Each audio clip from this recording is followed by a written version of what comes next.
Good morning, just fans, everybody who is awake at this early hour. It's 11 a.m. here in Parnu in Estonia, where we have come for yet another exciting day following the action of the 7th Paul Keres Chess Memorial, celebrating the life and legacy of the great Estonian. Today is the double round day, and first we're going to follow the action of round 7 of classical chess. And I hope it's going to be fun. So, as usual in the studio, it's me, I'm Grandmaster Artonations from Latvia, and with me is Women International Master Margaret Olde. Yeah, good morning. And there's going to be 2 rounds, a lot of very important clashes, so definitely things to look forward to. Absolutely. Yeah, so these double rounds, they never disappoint. And I think we have had it all in the previous rounds, Margaret. We have had super long games, and one of the biggest heroes in this regard is Levo Kanan. He already played two 100 plus games. To the very end, we had some dramatic time scrambles, we had some beautiful combinations, queen sacrifices, pretty much everything that the chess fan could wish for. Yeah, exactly. So definitely, I'm hoping the last 3 rounds also won't disappoint, and we're going to get even more. Absolutely, that's right. So, before we delve into the action, because the round has been ongoing for about 1 hour, let's refresh our memory what the tournament is all about. Because the main event is the open section, the open A and the open B. There's of course going to be a rapid and blitz event, which is going to start this Saturday right after this event. But in the classical open A and B, there's a normal time control, 90 minutes for the entire game, plus 30 seconds, and no second time control. But the prizes, of course, is one of the big reasons, Margaret, why everybody loves to come to Piano. Yeah, exactly. So the total prize fund for the festival is 17,500 euros. So that's a pretty decent prize fund, I would say. And of course, most of it goes for Open A. So the winner walks away with 2.5K, which also a pretty decent salary for 6 days of Not work. bad. Yeah. But we also have a lot of special prizes for female players. We're trying to, yeah, promote more women and girls to come and play, but also for seniors to motivate some Estonian players. We have some Estonian prizes and rating prizes as well. Yeah, absolutely. A lot of great special prizes here. No special prizes for best Latvians, though, but okay. I suppose we need. Honestly, there's so many Latvians that we might have to consider this. There might be more Latvians than we Estonians. we do have those prizes in Riga Techno University Open, or we did have. All right, and this is of course day of Friday double round, round 7. There's going to be another round later today, so make sure you don't miss it. Mark in your calendar, set up your alarms. But I think it's time for us to delve into the action and see where the current round is taking us. And there's one sole leader in the open tournament. Yeah, we have the Chinese Grandmaster Zhang Shengsheng. He's half a point ahead of 8 people who are trying to chase. And today he's playing with black pieces, so probably means that everyone kind of wants to take him down, right? Maybe take the lead themselves. That's the fate of being the sole leader. Yeah, everybody is chasing you, and probably also this is what his opponent Haru Krishnan is gonna try to do. He's one of the chasers, one of the peloton, trying to catch up with the leader. 2 more rounds to go. Nothing is really safe. 1 round and everything can change. And yeah, this is the top board. And as usual, we have some camera feed for the first board, first 4 more specifically. So this is where we're going to try to focus our attention. Of course, we're going to try to give some love to some other boards where we have live transmission. But first and foremost, it's the fight of the leaders. Yeah. And so should we get straight to the action? Yeah, the first part? I think so. Yeah, let's do that. And let's try to assess what has happened in this game. So I recognize this position because I actually have a story behind this line. I don't think White has anything here. I don't need a evaluation bar for me to tell that. This was some sort of Reti with 97. We're going to get to that in a moment. And I think that like these days, okay, let's go back now to the starting position. Knight of 3 d5, g3 97. This was a thing like 2019, 2020. I think actually 2019 at the highest level, I always recall it was Kirill Alexeyenko, who played it in the FIDE Grand Swiss at the critical round against Sergei Karyakin. I think it was 19. When he won the game, beautiful style, and ultimately qualified for the candidates. Yeah, so that's why ever since, like, this line has been quite popular. Mhm. And the big idea is that black wants to play e5. Yep. White kind of can stop it, and this is, by the way, what I'm talking about in my chessable course, right? I simplified. I'm saying that you don't stop e5 with the move d4, but d4 seems to be the principal choice. But there's one problem why I personally don't like it. Black can still switch to the closed Catalan.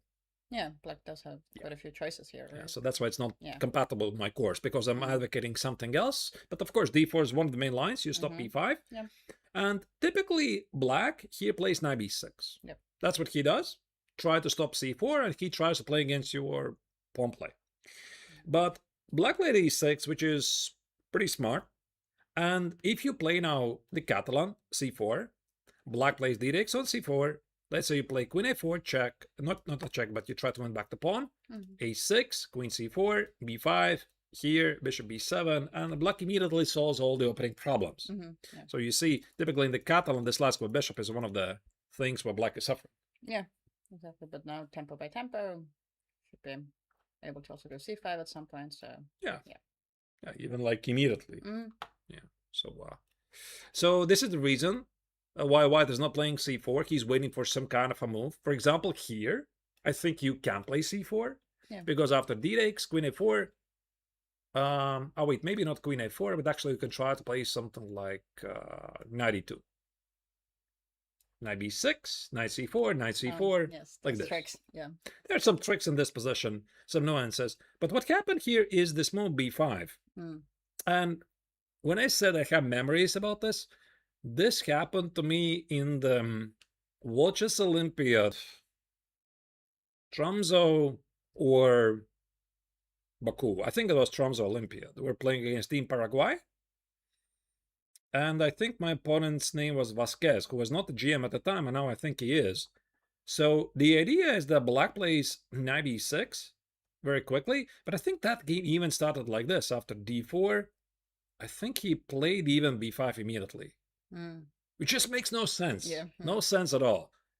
And I also responded in exact manner as Hare Krishnan did. So we have a bit different move order. So he played e6, bishop g2, b5. I also went for e4 because I thought that's the obvious way to play. D takes, knight g5, that's what I did. You can't play f5, there's knight e6. It makes sense. But I very clearly remember the black is perfectly safe here. Yeah, so he's about to play knight f6. He has some very good French defense position. Yeah, maybe at some point again c5 if he wants to. Eventually. Yeah. Yeah, eventually, like knight f6, bishop e7, etc. As you see, Angel still likes white. But what I recall from that game is that the most annoying setup for white in this position was to play queen d3. Hit the pawn and play e4. That's what I recall. So let's say black plays here. I play e4. I mean, you can take it, but now your rook is under attack. It's not so easy to get bishop e7 anymore. You probably can still do that, but yeah, somehow this is worse. Okay, maybe this is not so super relevant, but I do have some memories. I managed to lose that game in the very end. So that was not so good. So queen c8, castles, knight f6. Takes. Yeah, but then white doesn't really have anything. Takes and knight e5. If we manage to exchange the light square bishops as well, then yeah, no. Okay, black has this weird b5 move a little bit, but it's not going to be a weakness if he manages to go c5 himself. White can't go any c4, so then also, yeah, I mean, looks just fine. Yeah, I think black is really okay. Because you can't play c4, and with this knight on c3, I don't think I can pose you any problems. So if I would have to go back here, maybe I would love to check a bit further some other lines, like why not knight e2? Yeah, try to keep the light square bishops alive as well, and just have something in the center. Yeah, just reinforce the knight. Okay, what if I try to exchange everything? Like, I'll take, and I'm even willing to maybe double my pawns, yeah? But then I have something to play for. At least something. Yeah, like takes, some queen h5 or something, yeah. The king is always a bit weak. Okay, yeah, fair. I'm a bit surprised that Harry Krishnan didn't play this knight e2 because, like, if he plays knight c3, I understand there's b4. Yeah. And yeah, like maybe it's not ideal, you lose control to e4 square. But knight e2 looks very natural. Maybe bishop e7 and whatever, rook e1. But okay, I mean, he went for this position. He gave up his control of the central squares. Yeah. Bishop g5, takes, knight e5, and queen f3. Okay. Okay, that's the position we have right now. So does black, I mean, are you going to develop your dark square bishop? Would this sound logical? So do you go like, I'm not sure you can go bishop. I know you can go bishop e7, right? Because Here, yeah, if knight takes, then the c6 square is protected, so there's no problem with that. And then I just kind of want a castle. Then again, at some point, maybe go c5, I think. Yeah, I would maybe argue a bit you're still slightly worse. Okay. Slightly worse. I'm going to park my knight on c5. So I can't go c5. Maybe some Yeah. a4. That's fair. No, but it's not a lot. Like, it's just one knight, and probably with that replay, you're going to smoke it out somehow. Okay. Like, but yeah, you're right. I mean, this bishop e7 is fine. Why not bishop d6? That's another logical square, yeah. I just wanted to exchange some more pieces. Oh, but I see. I see. And what if I play h6, then play bishop e7? I guess you gotta go back with your bishop to d2, probably, yeah. Yeah. Yeah, now what then? There could be some issues. Issue. Yeah. Yeah, with the castles. Yeah. Okay. Yeah, I don't think that white has a lot here. Like, again, even anything at all. Knight c3 maybe is going to be necessary at some point. Let's say I play h6, bishop d2, bishop e7. Maybe I play... What do I play? Maybe I play knight c3. Okay, and if we trade those as well, I mean, you have some checks, so that might be a tiny bit annoying. Yeah, that's what I was trying to make happen. This queen c6 check. But you can stop it with some c6, and then I kind of wanted to make a case. I still have something here. Like 94 or something. 94. Yeah, some squares, but... Some squares, so queen g4. Yeah, the queen g4 is actually kind of annoying. But I don't Maybe know. I'll go king f8 and then h5, and then I'll start my own attack. Even h5 immediately, yeah. Queen g7 is bishop f6, you trap the queen. Yeah, that's okay. Here, and... Okay, now you cannot castle. And maybe this is what Indian Grandmaster is banking on. Like, this idea where black has some problems with the king's safety, but he's so secure here that I cannot imagine the Chinese Grandmaster having any real issues here. Yeah, that's a fair point. h6, by the way, was played. Makes sense. I guess bishop d2 is the one that makes the most sense. Yeah. I don't think you want to change the bishop. On e3? I mean, yeah, because, okay, it's... the taking is with a check anyway, so there's no queen c6 intermezzos, but, like, I don't... This would have to be very concrete, with the idea that, like, if knight takes, I take with an f-pawn, and you have some issue, and you can't protect it with a queen. But what is the bishop doing there, I guess, is the other question. And actually, I like my knight more. Yeah. I just love this knight. It's such a beautiful knight. You cannot easily get rid of it with c4. The only thing is knight c3. I'm going to meet with c6. So, yeah, I would just ignore the bishop and play bishop e7. Yep. I mean, the tournament leader seems he has solved all the opening problems. Yeah. He's safe. He's, by the way, playing great in this tournament. I really like how he's playing. Finding some practical solutions. Yesterday, who was he playing against again? Against Kazakowski. So there was tiny bit of pressure he was under, but like they managed to solve it, so it was nothing like very critical. But yeah, he's been like deserved leader pretty much for most of the tournaments, so he's there for a very good reason. All right. When it comes to Karl Krishnan, he had a bit slower start. He started with a draw, but he managed to catch up with the leaders. Again, he's one of the players trying to catch up with the leader. But let's move on. Board number 2, Kazakowski against Mathieu Ternot. Now, if you would tell me that in the round 7, there's going to be a Frenchman, the only Frenchman playing on board 2, Yes, I never would have guessed it's going to be Mathieu Tournant. that's very correct because the very fair point. You would have probably assumed it's Maxime Lagari, the first seed. Yes. But I mean, Mathieu has had a good tournament. He started. He also had a slow start, but now he's won 3 games in a row. Okay, they've all been against lower rated opponents, so maybe this is like the big test that he now has. He's playing black against also one of the favorites to win the tournament. So yeah, And I recall he lost one of the early games, yeah? yeah, he lost against Terry Krishnan, and then Mm-hmm. the opponents after that were a bit weaker rated. So Yeah. Okay. Okay. And when it comes to Maxime Lagarde, yeah, he's doing pretty poorly. Unfortunately, yeah, I think he literally tilted after this game against Ilya Haitin. probably yes. And even before that, like I think the Frenchman felt the tournament is not going his way. Then against Haitin, he was forced immediately after the opening to go to the end game. He was pressing, he blundered, and after that, it's like, okay, whatever, yeah, I'm Yeah, out of here. So what to do? yeah, no, it's just like maybe enjoying some parts of Parnu and trying Yeah, to get over with the tournament. Yeah, good. sure. Yeah, why not? Why not? I also probably would have done the same thing. But okay, now we have this position where his countryman Mathieu is playing on second board. He's doing really well. He has the same amount of points as Valery Kazakowski, who has been playing on top boards basically since the start. Yep, And what do we make of this position? there's a lot of pawns.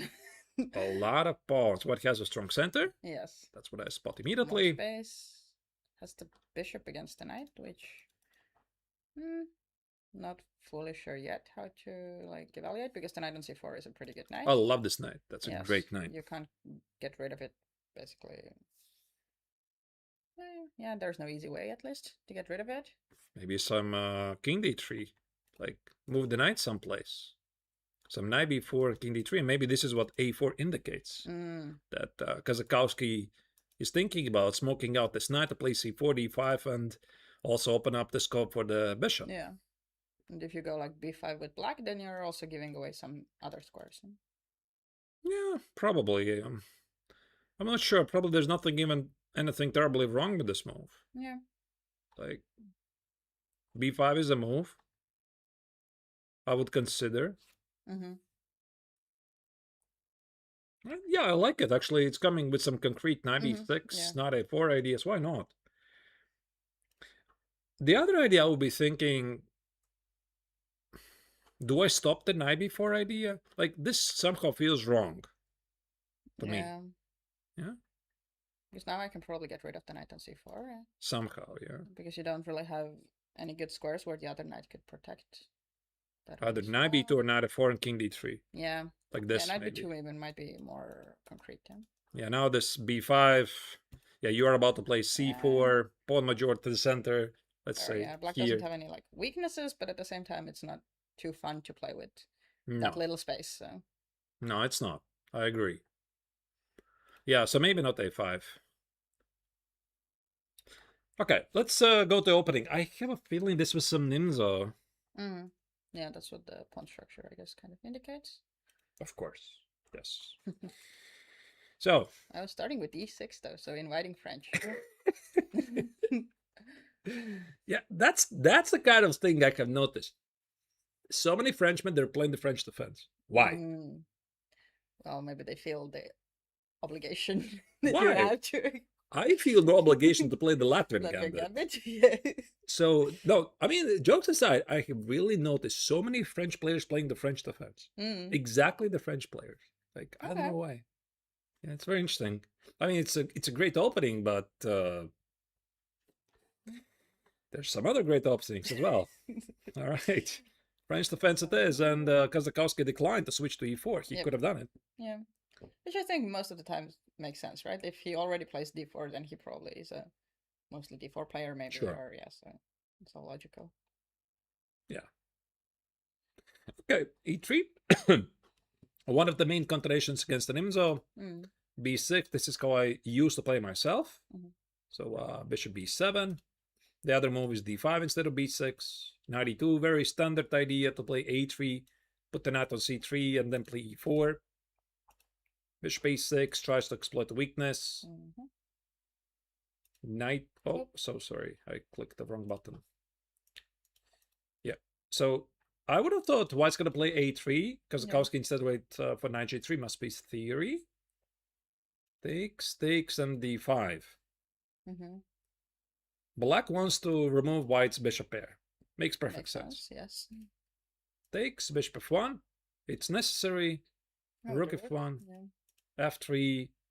White has lost the ability to castle, but he gets the center instead. Yeah, and he's claiming that if we exchange the queens, then it's not really relevant anyways. The king might be perfectly safe. Yeah, it's very safe here. Yeah. This is also a great move because if black wants to trade the queens, he fixes white's pawn structure. Mm-hmm. It's called not even one pawn island, it's the mainland and the bottom structure. Yeah. Yes. So, yeah, that's why black plays knight a5. He says, I don't mind to trade the queens, but under my terms. My terms, yeah. And we basically get to this position like this. Oh, wow. At h1. What? Usually you don't want to do this, but there are concrete ideas, yeah? I mean, this is a bit too much, to be honest. Well, he wanted to play smart. Yeah, he wanted to get the knight to d3, and this was subjectively maybe the fastest route there. But why don't you play king d3? Attack the knight and put this knight on e2. Maybe also not so great, yeah? Yeah, then maybe the question is, where are you going next with the knight? Maybe you can't eliminate the knight. Yeah. Maybe that's what he wants. He wants to put the knight here and play knight b2. He's thinking much further than I am. Okay.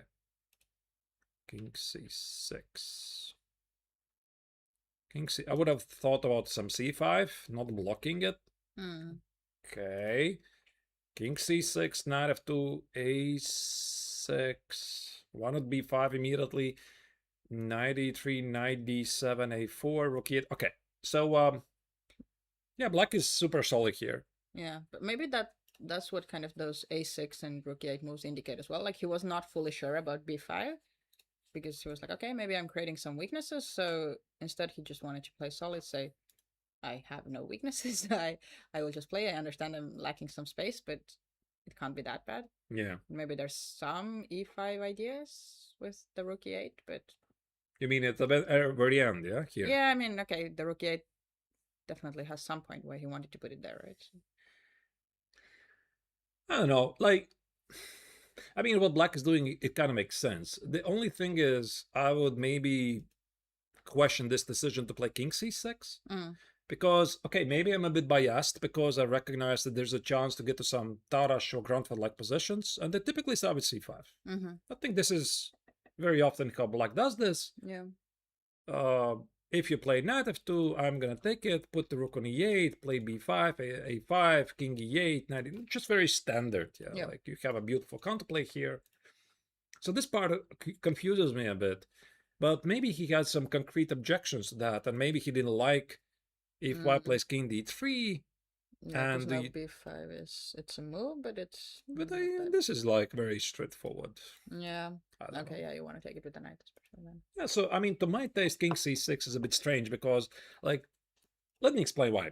Yeah, like, okay, I'm definitely biased. Yeah, like I like to play the Sematarash myself from black's perspective. I prepared it for the previous FIDE World Cup, but I do believe in one principle that you should always have proper pawn play. And I'm looking at black's position. Okay, you have a beautiful knight on c4, but you're going to have to push some pawns, obviously, to generate targets. And there's only two real candidates. One candidate is e5, which maybe he's preparing. And the other candidate is c5. And I think now with this position, c5 sort of makes a bit more sense because with the move c5, if you get this trade in, you're creating yourself the outside pass pawn. That's my logic, really. Yeah. And I'm not sure that anything else black can do is as good, because if he plays b5, he only fixes the knight on c4, but he doesn't have any pawn play. Yeah. That's my issue, really. But again, like, there's nothing wrong with black's setup, and we can look at e5, of course. But first and foremost, the big question is how Kazakowski is going to meet black's last move. Is he going to play knight b2 and play c4, or is he going to play knight f4? I guess that's kind of depends on whether he actually thinks that d5 is a good, not a threat, but like does that accomplish something for black game? I would not be concerned. Like, Mm. I don't know. Like, I would be thinking, you want to play takes, takes, you want to improve my center, be my guest. Yeah. Like, I would have thought that this is not bothering me. But okay, let's have a look. Let's say knight b2. Knight b2, yeah. Yeah. I hit the knight. Okay. So yeah, This is good for black. For white, sorry. Yeah. yeah, because I can't get the other knight really easily to c5. Now you might even maybe think about some a5, but That's actually a very good point. We can't easily get the knight here.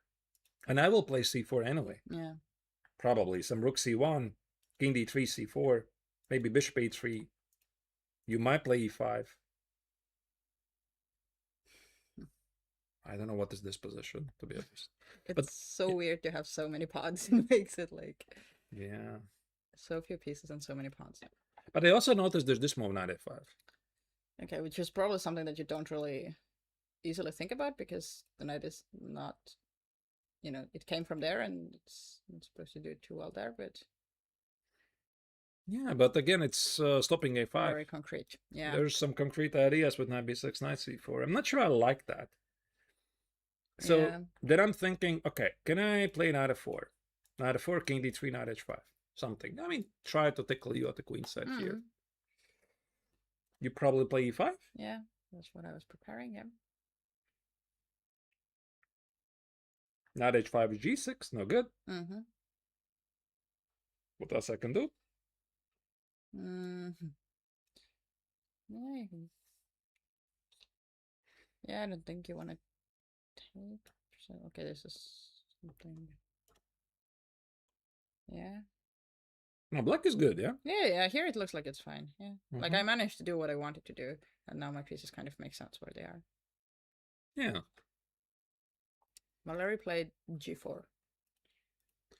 Yeah, I mean, that's a very good sign of a strong player. Because again, you're thinking about this pawn play. Like he's thinking, okay, I want to do something with the knight on c4, but I need some pawn play. You need to have some pawn play to generate targets. And g4 is exactly that. Yeah. So you fight for space, you fight for targets, and based on the results that are going to come, you're going to know where to position your pieces. Yeah. So I totally support this.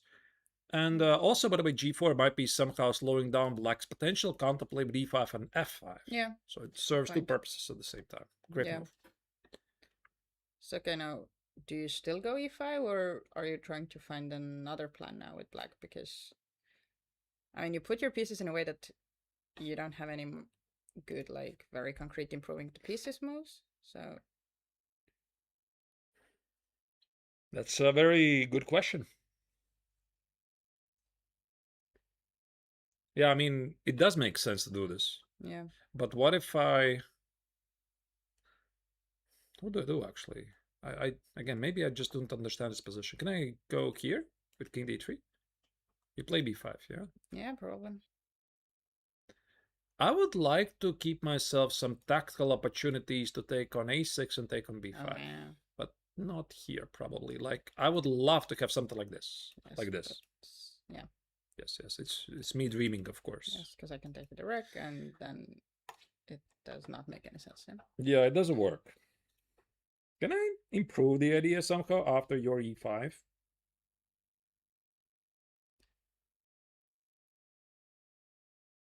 Probably not. Well, then the question is also like, what does black do next? Like, let's say I just make another. I'll go h4 with white. I'll just say, okay, I get more space. Show me your big plan. That is also a very good question. Because I don't think that you want to take on d4. I think then white is pretty happy. Some big pawn chain in the center. There's no f5. Maybe you can play g6, but I could play g5. Yeah, of course. Yeah. They can pass on. Keep my center. So there's that. Maybe you play b5. Okay.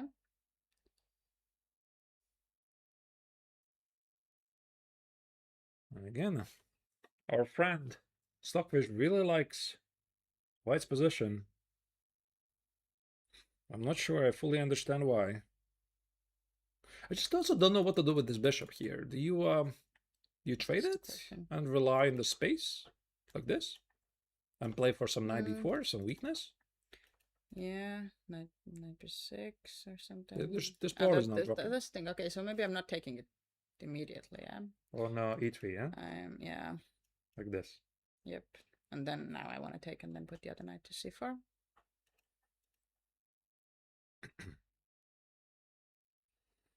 Then maybe now I can save the bishop.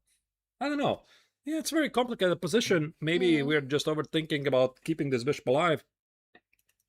Maybe So I went king b7. king b7.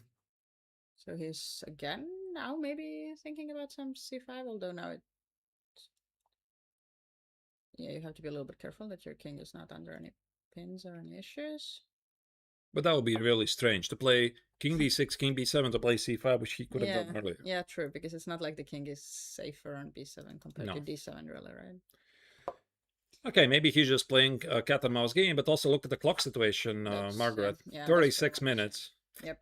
So it definitely indicates that he has not been sure about those plans, right? So he's probably thinking about where to go exactly, whether to do something active, whether to just kind of stand. I really like his opening, the way he played it, but then, yeah, this king c6, king d7 somehow doesn't click with me, but okay, it's probably all good. The position may be still within the balance. Let's move on. Yep. Board number 3, we have 2 more players in hot pursuit of the sole leader. Ezra Kirk from England is playing against Lithuanian Gramsto Tomas Larushis. Yep, let's go there.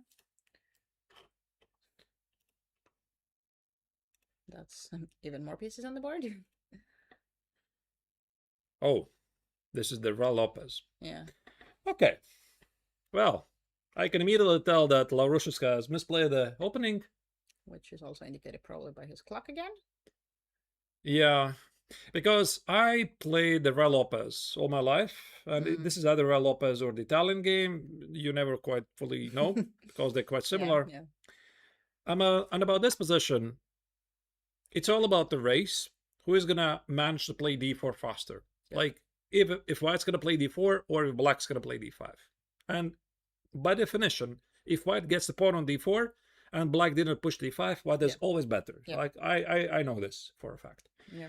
So let's start with a starting position, and then we can delve into the plans by White. Oh, it was actually the Petrov with. It was not even Ra Lopez. Knights, and then it's okay. Okay. All right. Bishop b4. Okay. There's many moves for Black. Yeah. There's Bishop c5. There's knight e4. Yep. Maybe it came as a surprise to the Lithuanian player.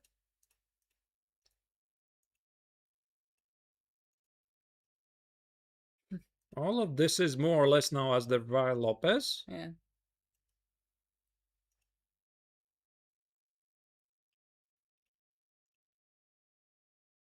This should be pretty okay. Yeah, I think there should still be some sort of theory at least. So. But I think is Black not supposed to somehow take on d4 at some point? I could be not remembering things. Bishop b6. Wait. Or there's some d5 push. Yeah, that's what I think. There's some direct d5s as well, and especially maybe not here. Yeah? Maybe not here. Because one of the big ideas here, I could be misremembering things, was yeah, definitely not here. There was this idea to play d5, but White plays d5 and creates a pawn majority. Yeah. Because, okay, let me show you what I'm talking about. Yeah. So I see I was wrong. So this was the 4 knights. So there's this, one of the main lines in the Ra Lopez. After knight c6, bishop b5, here. Typically goes like this, rook e1, d6. How does it even go? No, I think it actually, not in the Ra Lopez, in the Italian game. Bishop c4, here. Castles, d3, d6, h3, a6, Rook e1 here, here, bless you. Thank you. Here, here. Yeah, like in this position. Mm-hmm. So there's commonly this race who plays d4, Yeah. or black plays d5. And in this position, black plays d5, or he plays knight e4 d5, and he's sort of happy. Yep. So very often white improves this, he plays bishop b3, and I just remembered that if white is in time to play this, bishop e3, put the bishop on d3, he's just better. Mm-hmm. And somehow black is always, after bishop b3, able to compensate with immediate d5. No. Okay, I could be, again, misremembering things terribly. Yeah, like takes, knight e5, he's sort of fine. I might be missing some bishop g5 stuff. Mm. All right. So, but this is kind of similar and not quite the same. Mm. Not quite the same. I have a feeling that this is not the best line for black. It was knight e4. Mm. Knight e4. You are threatening to take, and there's this also very famous equal position after e5. Mm-hmm. Maybe LaRoche's was not in the mood, but yeah, I think this was not the best for black. And now we're in the realm of Terra Lopez, where white managed to win the race with d4. Mm.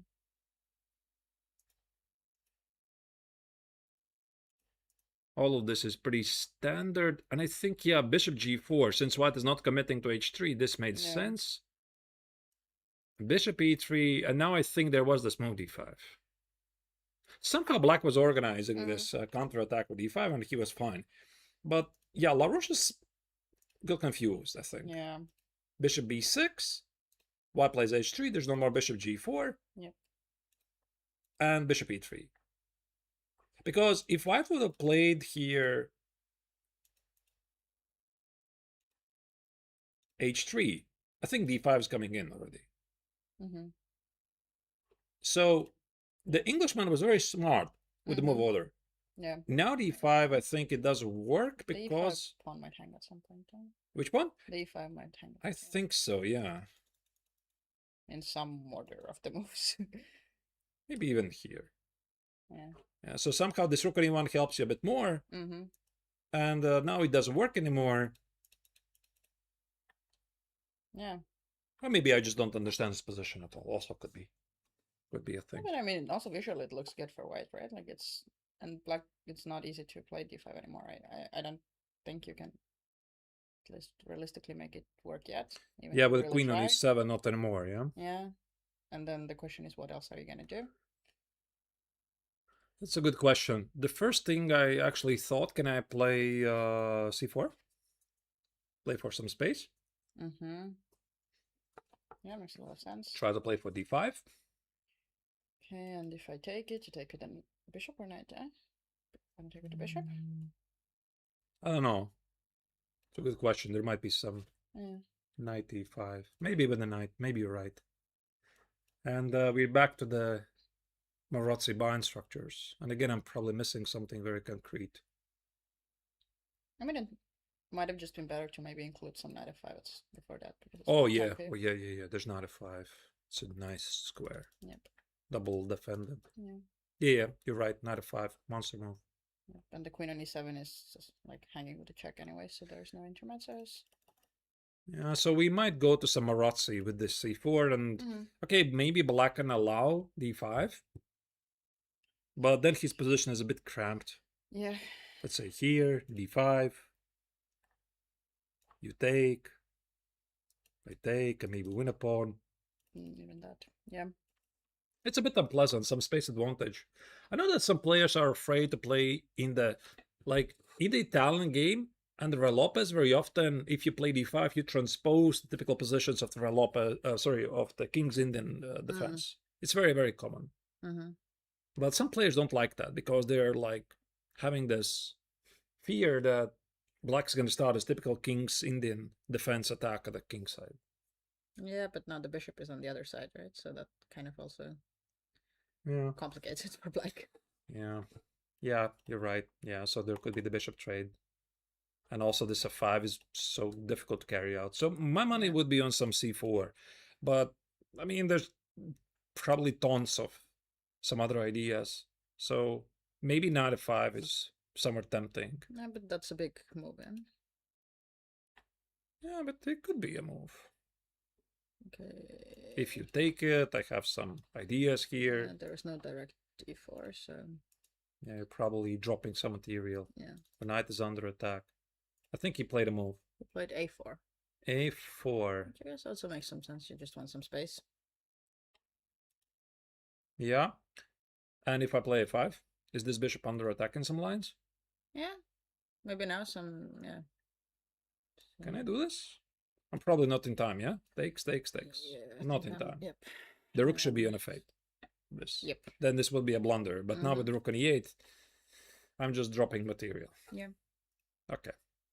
So a5 kind of makes sense. And if it doesn't work, then you don't want to take on e5 really with the pawn, because then black solves some of the issues. Yeah. Maybe b4? Yeah. Or b1 something. This is a great idea. I like it. I mean, anyway, I think that the feeling is that white is supposed to do something here. Something in this quadrant. Yeah. Not at the king side. Yeah, because there's like no knight. There's no point of going like knight h2 or something like that, which usually or like from time to time can be an idea, but probably not here. Knight h5, not here, yeah. Knight h5, or like with white, like I don't know, trying to play some knight h2 f4, but that's doesn't make sense here. So. Yeah, maybe not here. a5 or a6. a6 also is a solid move to keep the bishop on this diagonal. But one thing is clear: Laurentius has misplayed this possession. Yeah. Like white got everything he wanted. He got tricked. Yeah, I think that's the point. He probably just got tricked somehow. Right? Yeah. The big question here I have about this position. What happened here? Did he not want to play knight e4?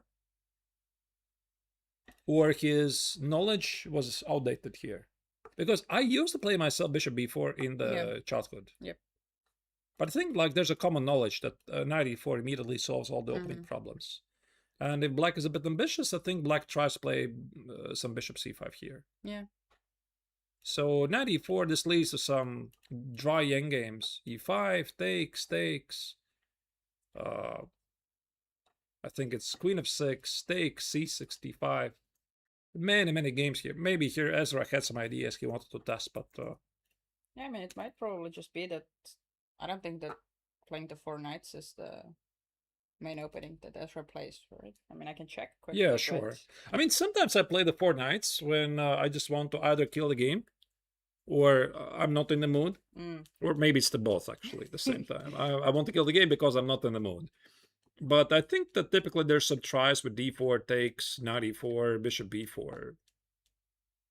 But yeah, I mean, black is ultimately very much fine. And here, wow, bishop d8. Jesus. Actually, when I'm looking from chessbase, like Ezra is mostly a d4 player. There's some d4, c4, knight f3s. I mean, he's not super active, but I know he like last year he played quite a bit, and he's mostly a d4 or knight f3 or c4 player. There are some e4s as well, and some, yeah, actually some 4 knights. So he has played this before. He has played 4 knights before, yeah. Okay. In 2024, I think. Margaret, question to you. Yes. If you have to describe bishop d8 in one word, what would it be? Can I just say bad? Or weird? Or I mean, it's just wrong. Yeah. Okay, he tries to play it maybe like somehow smart, keep the pieces on the board, but I'm not sure he can just like afford that at this point. Because I'm not sure what the bishop is gonna do there. Apart from the fact that he maybe didn't want to move his a pawn, didn't want to make the bishop to be loose on b6. What is the idea? First, I try to understand. a great question. Why? Why do you do this to your bishop? To do this?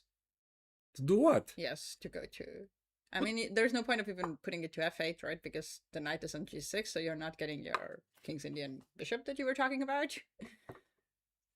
It just makes no sense. I don't Yeah. know. Like, typically when people rearrange the pieces, they have some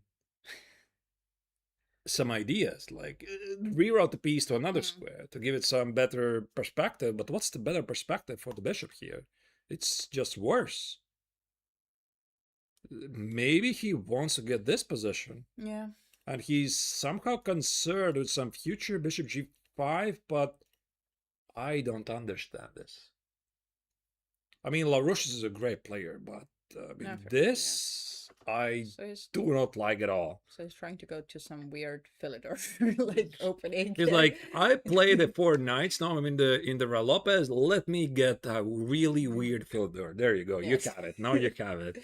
But oh man, bishop d8, because you have other moves. Yeah. Like you have, okay, you don't like it. Play a6. I mean, keep the bishop.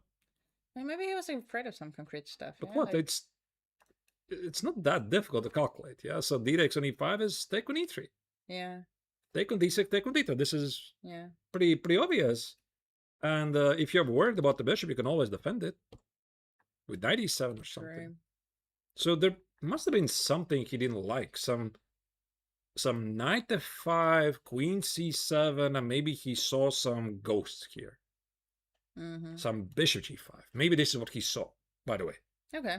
Maybe he saw knight f5, bishop g5. His knight has nowhere to go. Yeah. And then reasoning back, you can make bishop d8 actually. And that's why he plays. Yes. That is so weird. But you know, like he's playing with black, but he's playing like a 150 points lower rated opponent, so he probably feels like he wants to play for the win to, you know, be able to catch up. So he's okay, I'll keep the pieces on the board, I'll make it complicated and everything, but I mean, okay, maybe a bit of like bit too much, but I have been in this position where it's like you really don't want to like make the position easy, and then you're just trying with to all due but respect. yes. But why do you play the Petrov in the first place? So you That's want a to play great for the win. question. You don't play the Petrov. You play the Sicilian. You play the Yeah. Caracan. You play the French. You don't play the Petrov, and then you try to complicate stuff, right? Yes, I am running out of arguments. Okay, like okay, whatever. It's weird. It's a move that Ezra definitely did not expect. Yeah. And You know, it's a move when white would have 20 minutes and then you would be like, okay, I'm gonna confuse. I'm gonna go bishop d8, but like I can give you like 5 very good moves for white. First move, a5. yes, that makes a lot of sense. Gain space, comes with some direct threats, win a pawn. That's the first thing I'm thinking. The second thing I'm thinking, I mean, I want to check can I win the pawn outright? Which is I think very easy to calculate. I'm dropping the bishop. Yeah. Super easy stuff. Yeah. So I'm like discard it in 10 seconds. The next thing I'm thinking, I want to look for something forcing immediately right here because bishop d8 just doesn't resonate with me. So how about I play knight f5? Same stuff. Like there's some attack here. So queen c7. Queen c7. Again, I'm looking, can I win the pawn on a7? And then I'm looking, can I somehow again play a5? But I have a feeling, you know, I can play a5 right now, and knight f5 can always follow up. On top of that, I have b4, space. Yeah. On top of that, I have c4, space. I have so many great moves here. I'm just sitting there. I can't choose. That's true. It's got to be a5. Well, no, Ezra went bishop c2. So they are playing some bishop game.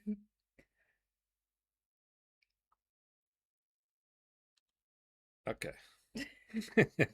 Okay, like I understand. Like he wants to take, play knight f5, knight e6. Yes. There's some fork ideas. Concrete, yeah. Okay, so if we now go queen c7, then this is something that you might try to. Which I think queen c7 makes kind of sense and probably was among his ideas. Yeah. Yeah. And it protects against whatever the knight f5, knight d6 idea. Imagine this. Black plays bishop b6 now, and after bishop d3 it's a repetition. Probably not. Probably not. No, I also don't like bishop c2. I understand why he does this, but Yeah. I would have thought you play a5 because it goes against my principle. You don't retract well position pieces. Mm. I think the bishop on d3 is starting pretty well. I don't want to touch it. But Ezra has a very concrete idea. Yeah. He wants to exploit this weakening on d6, and I think that here black is going to play queen c7, as Yeah, you I just suggested. yeah. He saw the problem of bishop g5 in a very weird way, and fine.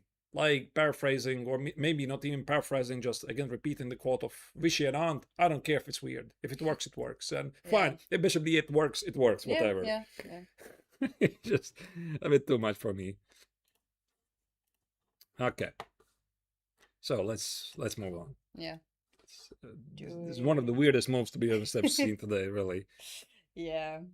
Oh, there's a draw on board 4. Oh. Yeah, it might be that we're getting to the stage where some people are thinking that it's okay to, maybe just solidify their current ranking. Yeah, but could be morning game. Alexander Maltsevsky against Toivo Keinonen as finishing a draw after the opening, where I think White had some pressure in this position. They agreed to a draw. And then it makes sense. Maybe Toivo was like, yeah, okay, suffering it is. So let's just offer a draw. He's higher rated. Playing with black, okay. I can understand that. And we can be happy about this because it means that Toivo is not going to ruin our line.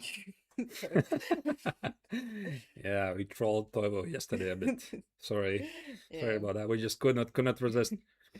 Not him really, but the long game. Yeah. So next board, Ilya Kaiden against Even Grund Krekant. That's the game we want to check. Yes, we don't have the camera, but for that one, but we can see the overview, I guess. And we can show at least how the playing venue looks like. Yeah, this is it. The Spa Hotel here in Parnu. This is the place, by the way, the same venue we played 10 years ago, the Baltic Zonal Tournament. I think even more than one. More than one. Exactly the same hall. And I think we would play in the winter. Back then, Parnu felt totally different. I can assure you that. But it also, it makes more sense now that you said it was in the winter, because even these days, Parnu is totally different in the winter. Yeah? Yeah, it was very quiet. Very quiet. Yes, there was nobody here. Yes, because it's, there's the beach here, there's the spas. So that's why it's very much like, oh, it's summer, like for the summer. In the winter, there's not so much to do here. But summer, yeah, that's when you should come. Yeah. Yeah. Perfect timing for the current tournament. Okay, so we have some Sicilian Paulsen. What has managed to get worse? Yeah, I think it's because of this powerful Lasco bishop here. Yeah.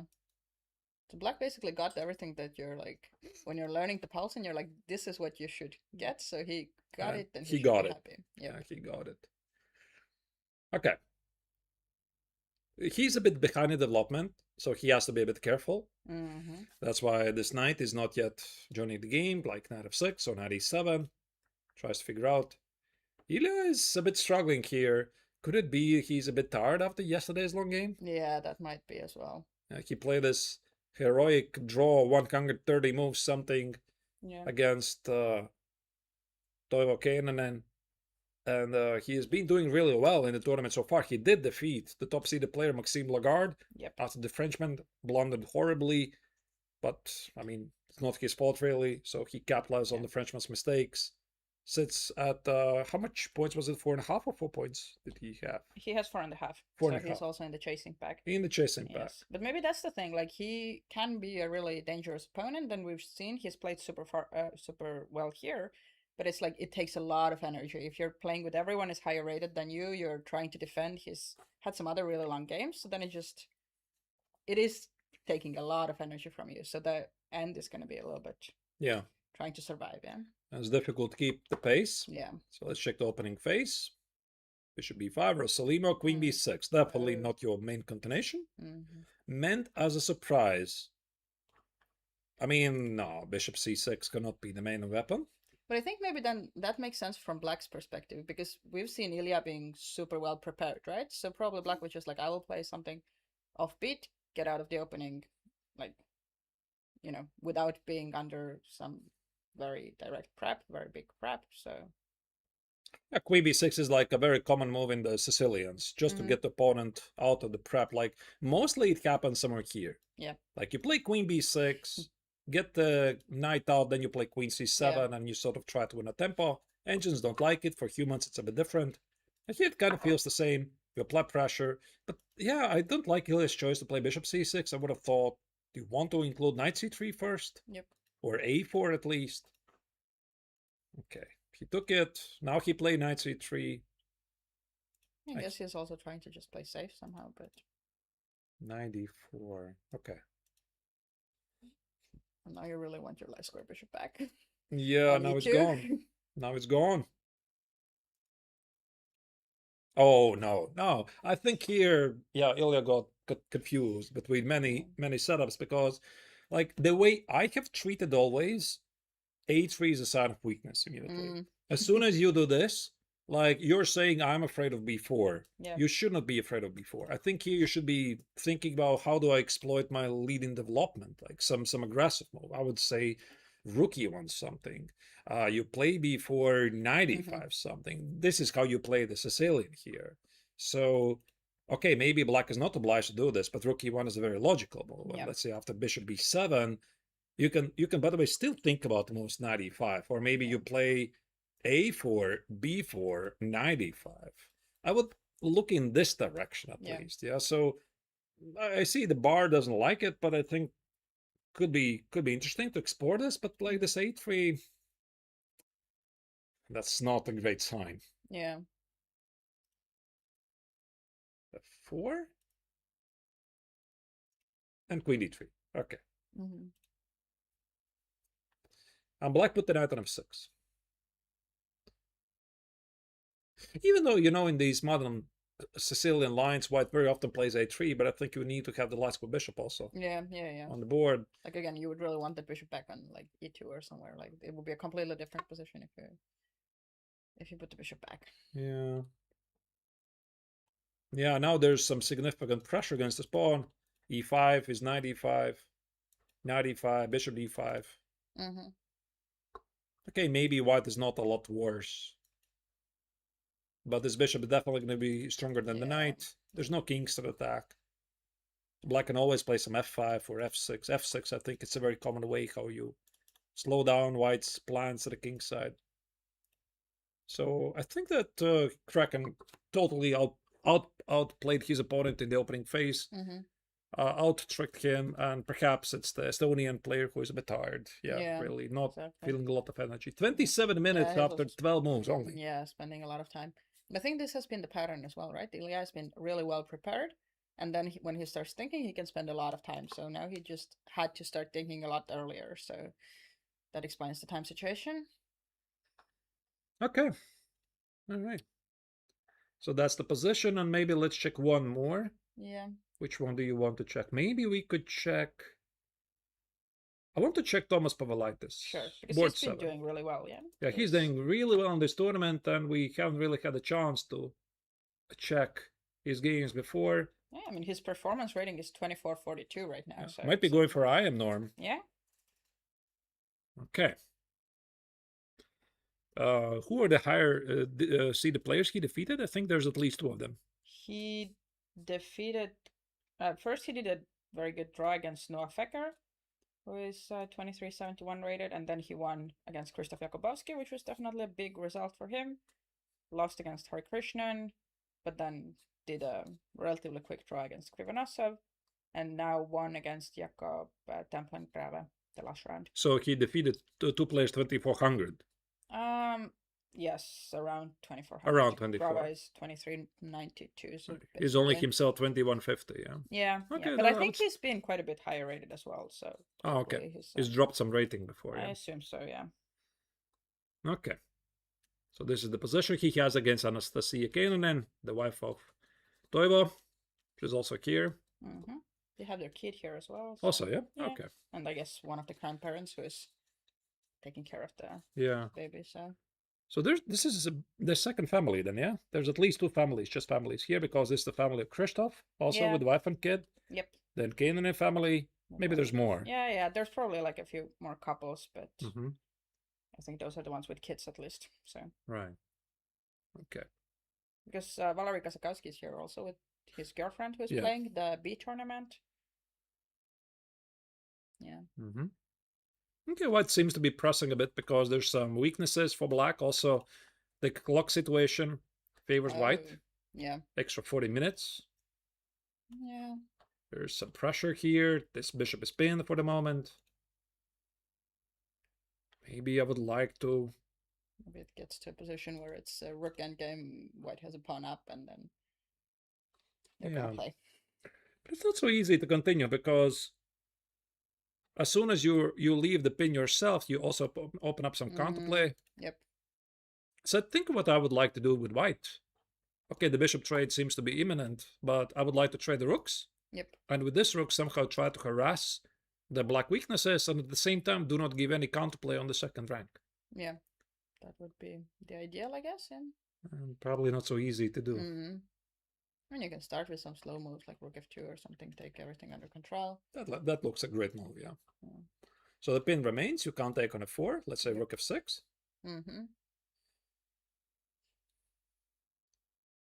And maybe, let's say here. I want to get to something like this. I keep the second rank. I'm not sure you want to calculate the pawn endgame. I don't. So we give them the time to do that. Apparently I'm worse. Yeah. Which is, yeah, okay. I guess the active king or something. Yeah, but... Okay, I'm so afraid of these pawn endgames. I gotta confess, like, I think everybody is, because you can never be sure. Like, are you gonna be in time or not? One tempo miscalculation there, you're done. Yes. Yeah. So, okay. So that's the position. Maybe let's check very quickly before we go to the break what's happening on the top board. Yep. Which is Har Krishnan against Zheng Zhangsheng.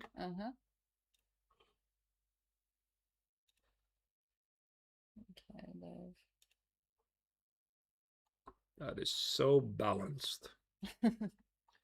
They're just playing a calm game, man. Nobody's taking too big risks, so that's what happens. Now it's some sort of a cosplay on the board. Yeah. Yeah, sure. So there was a trade on d5. The last moves we did not see was, I think we left it somewhere here. Yep. There was knight c3, c6, takes on d5, c3, short castle. Black is super safe. Yeah. a6, b3, queen g4, queen f3. Is that a draw offer? By the way, right here. I mean, draw? It would somehow make sense, yeah. Like it's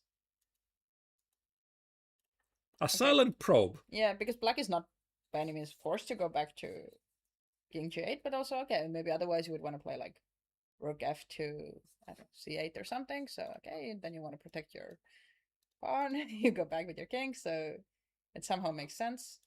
And also from the perspective that like it's just very solid. Yeah, that is a reasonable take. So the viewers, I think this is also a perfect opportunity for us to take a small break, and I suppose you're going to find it out after the break if the tournament leader is going to accept this silent draw offer. I think it is a silent draw offer because white ultimately doesn't have anything in this position, or he is going to continue, and if there's going to be more decisive games from the peloton, from the closest followers, you're going to have to find it out yourself after this very short break. So in the meantime, enjoy the coverage, take some snacks, and we'll be seeing you in several minutes.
Welcome back, the viewers. We're continuing our live coverage here from Parnu, Estonia, where the 7th round of the Paul Keres Memorial is taking place. The games are already midway, and now during the break and before the break, we discussed what's going to happen in the top board, where Hare Krishnan silently might have offered the draw with a repetition of the moves with Queen G4, Queen F3, but the sole leader, Zheng Zhengsheng, has not yet responded.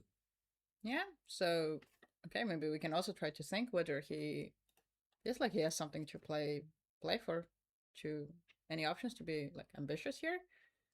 Try to play against the C3 weakness-ish. I don't know. Well, the only idea I can think of is maybe somehow, as you said, play against the pawn on C3 or also the pawn on B3. If I get to include b takes, b takes, in a way. But I have a feeling that white always will recapture it for the rook. Yes. So let's say I try to be tricky. And I play rook b8. Okay. But then again, I give away the A file. Yeah, so maybe now I will take, and then First, I will give you a check first. Okay. I like this check. Just to take away the b5 square. Okay. Here. And for example, I'm going to play takes. Yeah. Why did we give up the A file again?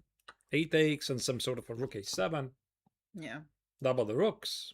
In the worst case, I can always play b4 if I'm super terrified. That's true. And then you're so it's really hard for black to reject. But then again, like, it's all about either you want to continue or not. If you don't want to continue, you're going to find a million reasons to agree to a draw. Yeah. I'm half a point ahead. I'm glad. It's an equal position. It's okay. It's the morning. I'm tired. I'm going to focus on the next game, and I have no plans here. I know all of this all too well. Yeah. If I want to draw, I will find all the reasons. So it's all about, do you want to continue or not? And that's what the Chinese player, I think, here is trying to figure out.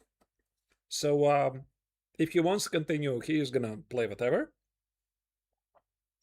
And let's maybe try to figure out what could it be. Because for white, it's also quite hard to come up with a real plan. True.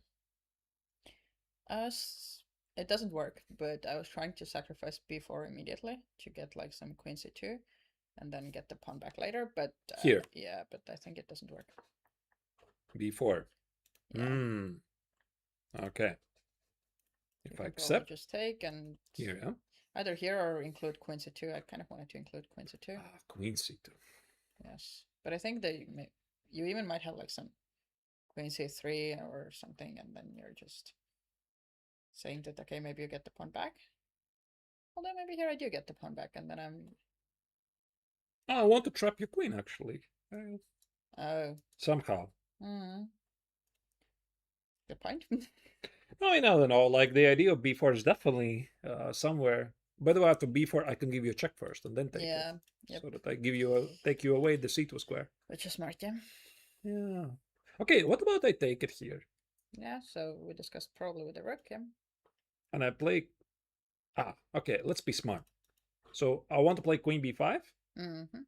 So you take it. I'm going to give you a check first. Yep. King g8 and take with the rook. Okay. Queen b5. Queen c2. Rook b8. Yep. Rook b1. And let's say, I don't know, here. Yeah. Somehow balanced, most likely. Even here, I'm a bit concerned. Maybe white could turn his attention to the a pawn, like b4, rook a1. And That's the a weakness. c3 is not the weakness, or like you can't really attack it. That's the issue. I feel like white has no real risk here. Okay, king g8 is on the board, so and Queen g4. very quickly queen g4. like without even trying to hide the intention. Yes. I just want to be out of here. Queen g4. It was a silent draw offer. Yep. The Chinese grandmaster decided to repeat the position at least once, see the intentions. The intentions are very clear. Yeah. No, he can think maybe when like whether like king h8 is a little bit smarter because then there's no checks, but so it changes too much. I think it's gonna be a draw. Yeah, I think it would be the logical outcome as well. Yes, because like for black, he has no real reasons to decline. Like Yeah. maybe if he would have immediately declined it like 15 minutes ago, Yeah. he had a bit more time. Not sure that would have mattered much, but now it's about even. Yeah. This is a threat. King h8 doesn't really change anything. Mm-hmm. I don't see some big plans at the queen side. What black can really do. There's not so many pieces left on the board. So Yeah. also the tournament situation is like for black, it's completely fine. Yes, Yeah. he's a sole leader. Why don't I make a draw and see what happens?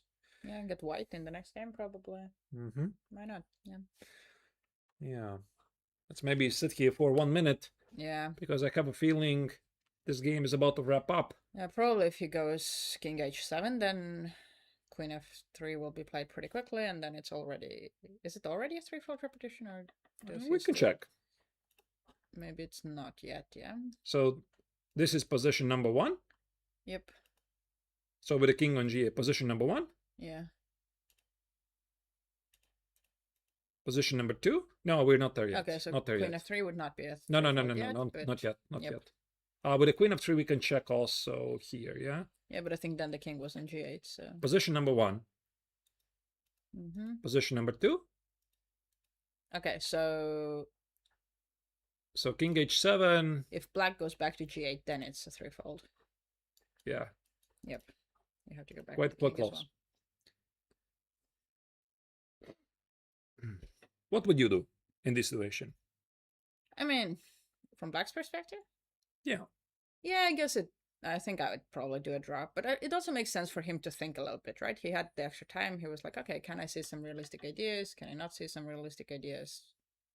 Yeah, okay, and then it's a draw. Oh, he is about to reject it. B takes on a4. And the Indian player's like, oh no, no. But it would be also like I'm pretending I'm playing that, and then he plays king h7. Imagine this.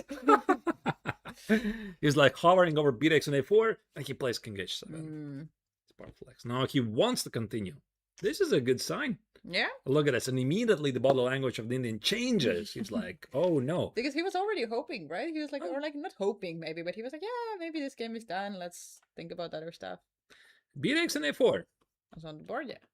Or he played something, right? It's on the board. Yes, oh, it's on the board. Yes, beautiful. Wait a second. So we are gonna play. This is suddenly getting sharp. Because what about the pawn on h6? Yes, we have to calculate that. Actually, that's true. That's a checkmate threat, yeah. Takes. But it leaves the pawn on c3. Yes. So you can't just easily capture an a4 anymore, because then you drop that pawn, and then there is a lot of... Like this, yeah? Yeah, and then also the d4 pawn is weak, and maybe it's okay, but... Okay, it got sharp. Yeah, it suddenly got really sharp. I mean, probably I can still do this. And this. I'll go queen c4, yeah. And you're dropping that pawn. Mm-hmm. Okay. It's an interesting choice. And after rook a4, I suppose he wants to seek the counterplay against the pawn on b3. Like this. Or the other rook goes to b8. I'm not entirely sure. Bishop h6 is always bishop f6. Yep. I like it, actually. It's a great idea. Yeah. There's no b4. The rook is hanging. And after queen d1, you have queen b5. Yeah. Wait. Is he literally forcing white to take on h6 now? Because check this out.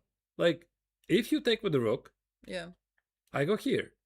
You can't defend the pawn. You physically can't defend it. No, and we have it queen d1, yeah. But queen d1 is queen b5. Ah, and then b4. Then b4. Ah, like this.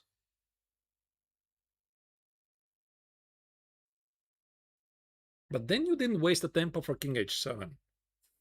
Which might be relevant, might not be relevant. Maybe it is. Yeah. I like it. I really like this choice. No, that's true. Yeah. It's a very finding choice, and so this means the fight goes on. Good He's for not. us, yeah. It's good for us. It's good for Zheng, and maybe also for her Krishnan, because okay, like he was repeating the position, but maybe silently he was hoping, he was provoking his opponent to do something rash. There you go. There it is. The game continues, and we are simply going to move on to the second board. Valery Kazakowski versus Mathieu Ternot. Their sun moves are incoming. Yeah, so they've done some maneuvering, and actually Black did play c5, I think, at some point. They'll change one pair of rooks. So White still is enjoying quite a bit of the space advantage. But, yeah, otherwise... Like the dream position for White, literally. Yeah. But not so many pieces left. Yeah. We left it here, yeah? Yeah, King b7 was the last one we saw. h4 made sense. So now he's preparing c5.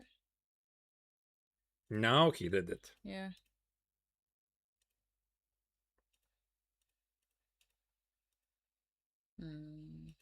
White decided to keep the bishop. Yep. A lot of maneuvering with the knights. Okay. Black just wants to trade as much as possible right now, I guess. It might actually be that he's forcing one. No, you can play knight g2.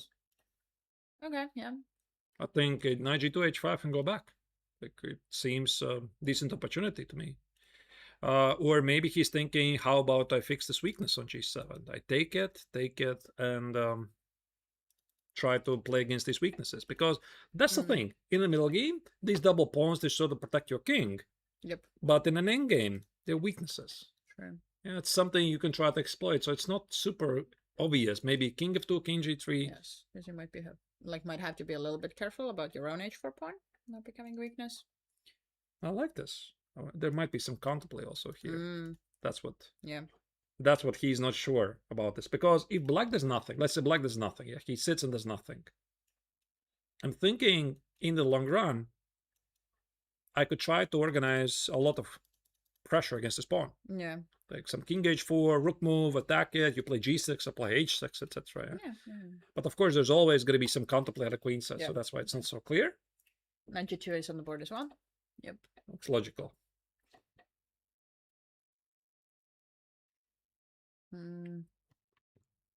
Is there any point to play h5 with black now? Sacrifice the pawn and try to say I'm going to get it back, but the issue might be that I'm not getting it back. I think I'm going to simply defend it. Yeah. Yeah, some knight f6 rook h8, but it might be too slow. I'm putting all of my energy to get this pawn back and then whack him. Yeah, I love it. It's my favorite approach. Create a problem and then put all of your energy to solve it. Yes. Sounds very relatable. Okay. And if this not, then I think White wants to play either h5 or maybe even think about some f4 f5. Okay, so the other concrete idea, can I go e5? Which e5 is also somewhat compelling. I mean, I don't want to go somewhere very passive with my knight after h5, so I'm trying to create myself some squares. I don't know. I understand. I'm creating you a pass pawn. Now I was hoping to take. Yes. It's very forcing suddenly. Yes. I'm not sure I'm very comfortable about it. Maybe there's rook c2 check here. That might be actually important, yeah. Yeah, actually that changes things. Yep. This is pretty important. Check and king f1, I don't want to go. Yeah. Okay. You have a point. I mean, I also understand I'm potentially creating a pass pawn, but I was hoping that the knight c5 square is compensating enough. Maybe even more than that. You're winning a pawn on the spot because the bishop remains undefended. Yeah. Okay. Yeah, e5. That's a big move. Now, what if I just improve my pieces? There's always some rook c4 stuff. Yeah. This pawn is what might worry Kazakowski a bit, because if the pawn was on a3, it would be so much easier. Yeah. With the pawn on a4, you have to watch out for some counterplay, some knight c5, some rook c4. It's always under attack. You don't want to give to your opponent two protected pass pawns at the queen side. No, but Mattia didn't agree with us. He just went back with the knight immediately. He's trying to be very solid. Yeah. Just trying to claim I have no weaknesses, so... Which is still kind of true, but... 30 minutes versus 50, that's pretty significant difference. Yeah. And Valerie has been really good with his clock handling. I think he's usually been quite a bit up on the clock. But you still need to make a progress. Yeah. I guess that's what Black is trying to claim, yeah. Mm-hmm. Yeah. Now, do you play h5? Just to get some space and ask what you're gonna do. Or f4? F4, I'm not sure I like it. F4, there could be some f5. I might lose some squares. Yeah. I'm not sure I like that. Like I was thinking f4, f5, not f4, apply pressure, but this f5 is there. So how about we play h5? Yeah, makes sense. I'm not sure I want to move any of my pawns there as well, so... Because if I go...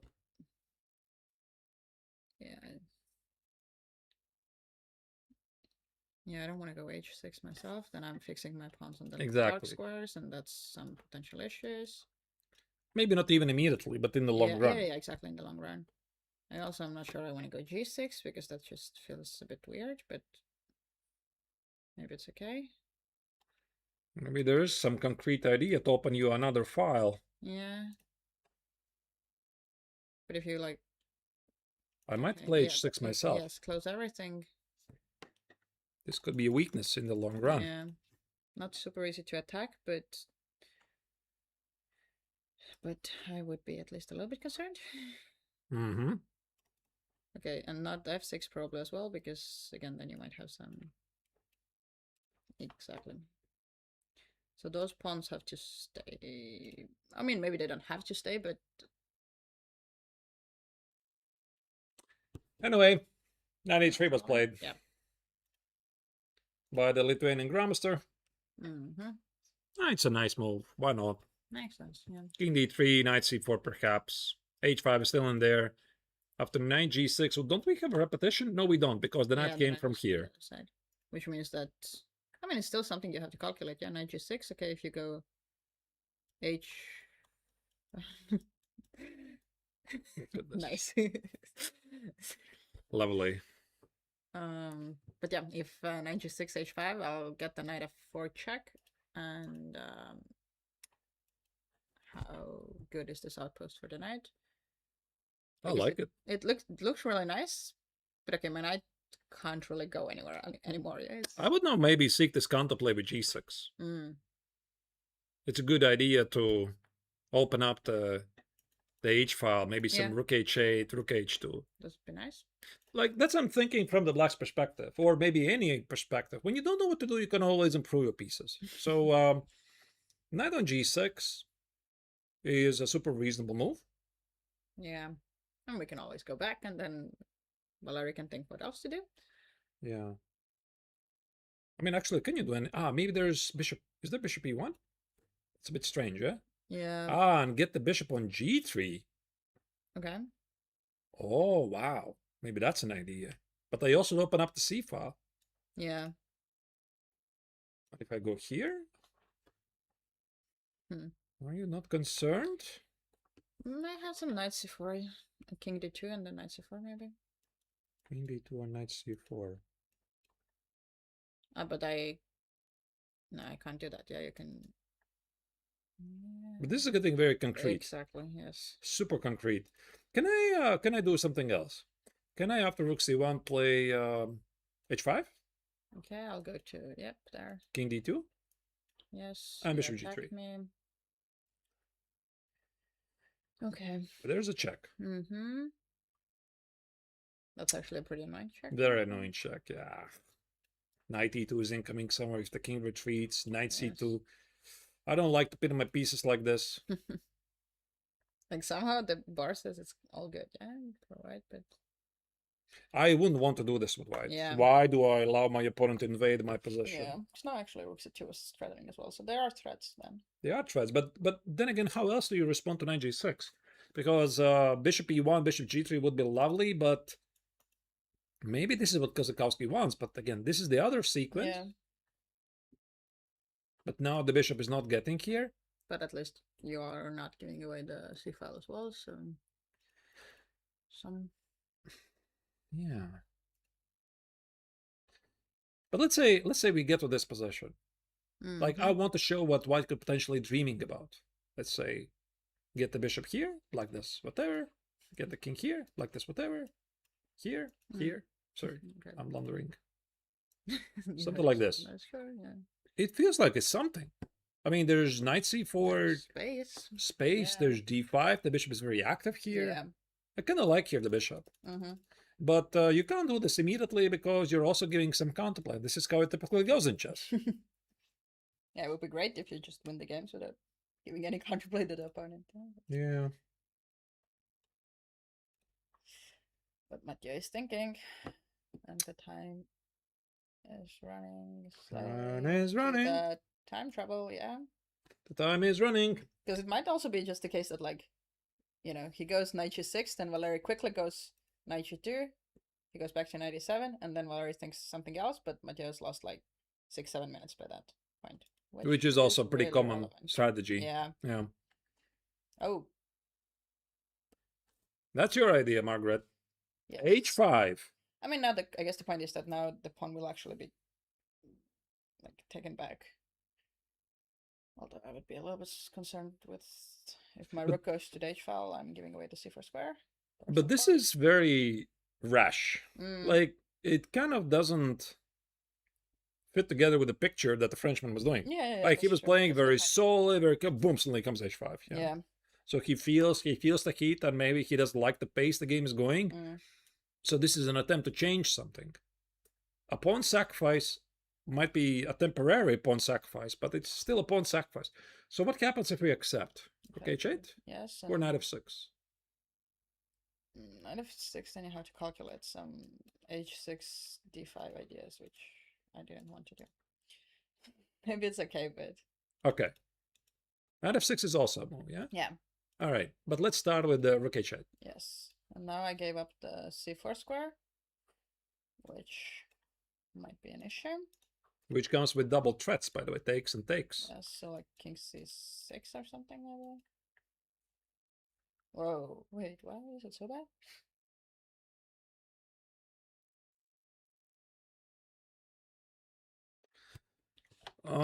Like maybe you go d5 and then take on g7. But I take on h5. I actually thought about exploiting the king. Yeah. Like bishop b4, rook c3. But we can try your idea first. You said d5? Takes and here, yeah? Yep. But it might... yeah. Might be a bit too much. My pieces are hanging. Yeah. No, I don't like that. What about this idea? Here. Yeah. This knight has nowhere to go. That's actually... yeah, okay, I'll go to c8. And now I want to go like this. Yeah. And you have to go back. Yep. And I might do this. And then I'm asking why I did this to myself, yeah? You're not going to get to the pawn on h5. Yep. So it could be something like this. If we take rook h8, knight c4, suddenly there are some problems. Okay, I'll go knight c8 immediately. Not pretty, but... what to do, yeah? yeah.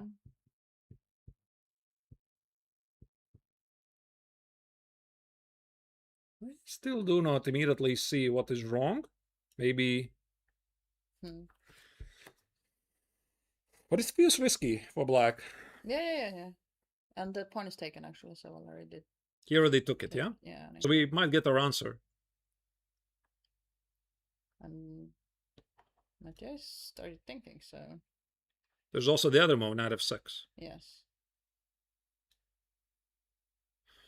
Okay, let's first check this one. So how obvious is white's advantage? This makes sense, knight c4. Yeah. And knight c8 also makes sense. Yes. I see knight b6, of course, but I'm not sure what's the follow-up. I see that you can play a5, but there's rook h5. Yes. Oh, and that actually rook comes back to b5, and that's everything's protected. Yeah. In the worst case. Yes. Like I can even collect more pawns here. Yes. Okay, rook h8 is played as well. Computer says it's a question mark. Marks is a mistake. No, but now the question mark disappeared, so I think it just needed some time. Answer 4 is logical, and this is logical as well, because just everything else doesn't work, I guess. Could it be that it's still the d6 weakness? Okay. That I do this? Okay, but now you're kind of 2 tempos slower than before. I agree. Yes, but you can at least play rook h8, rook c8. Yeah, and then the pawn count is equal as well. And I might have had some king c6 as well for the tempo. Okay, what else?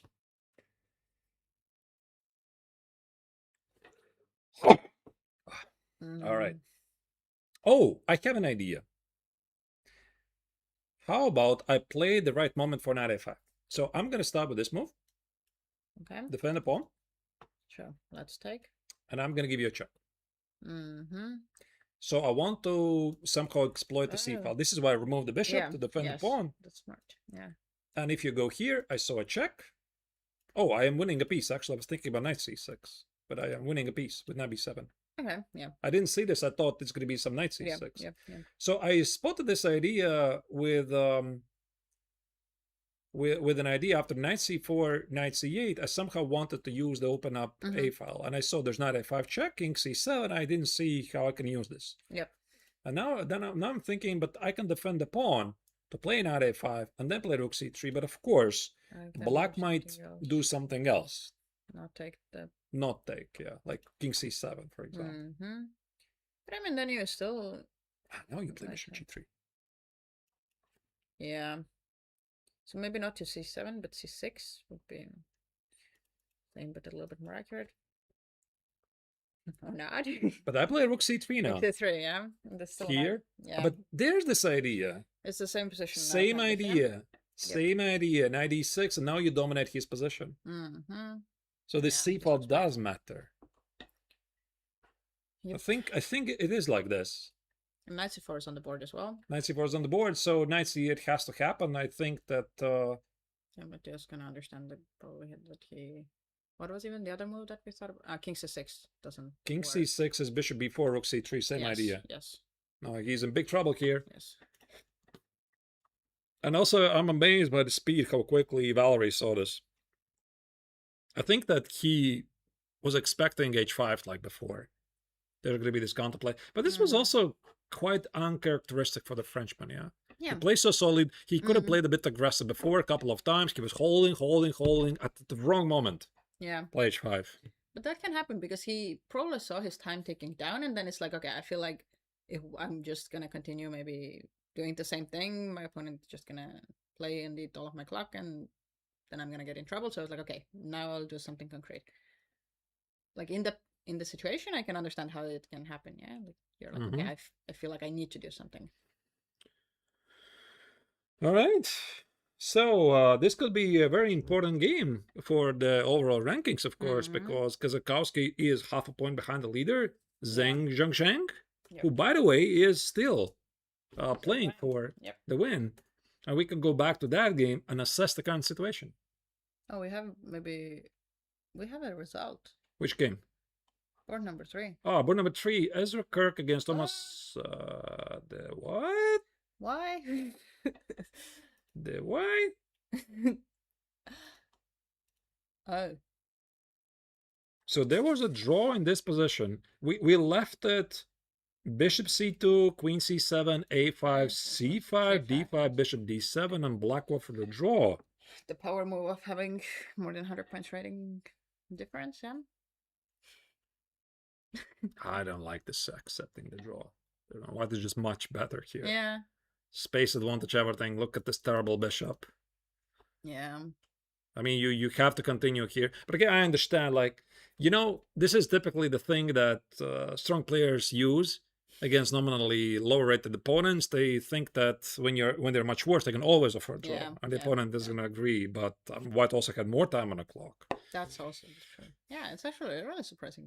Like, again, maybe he had some other reasons, but like, it's why not play on it? You just play. Okay, so apparently he was happy with the draw. It is what it is. Let's now go to the top board. Her question against Zheng Zhongzheng.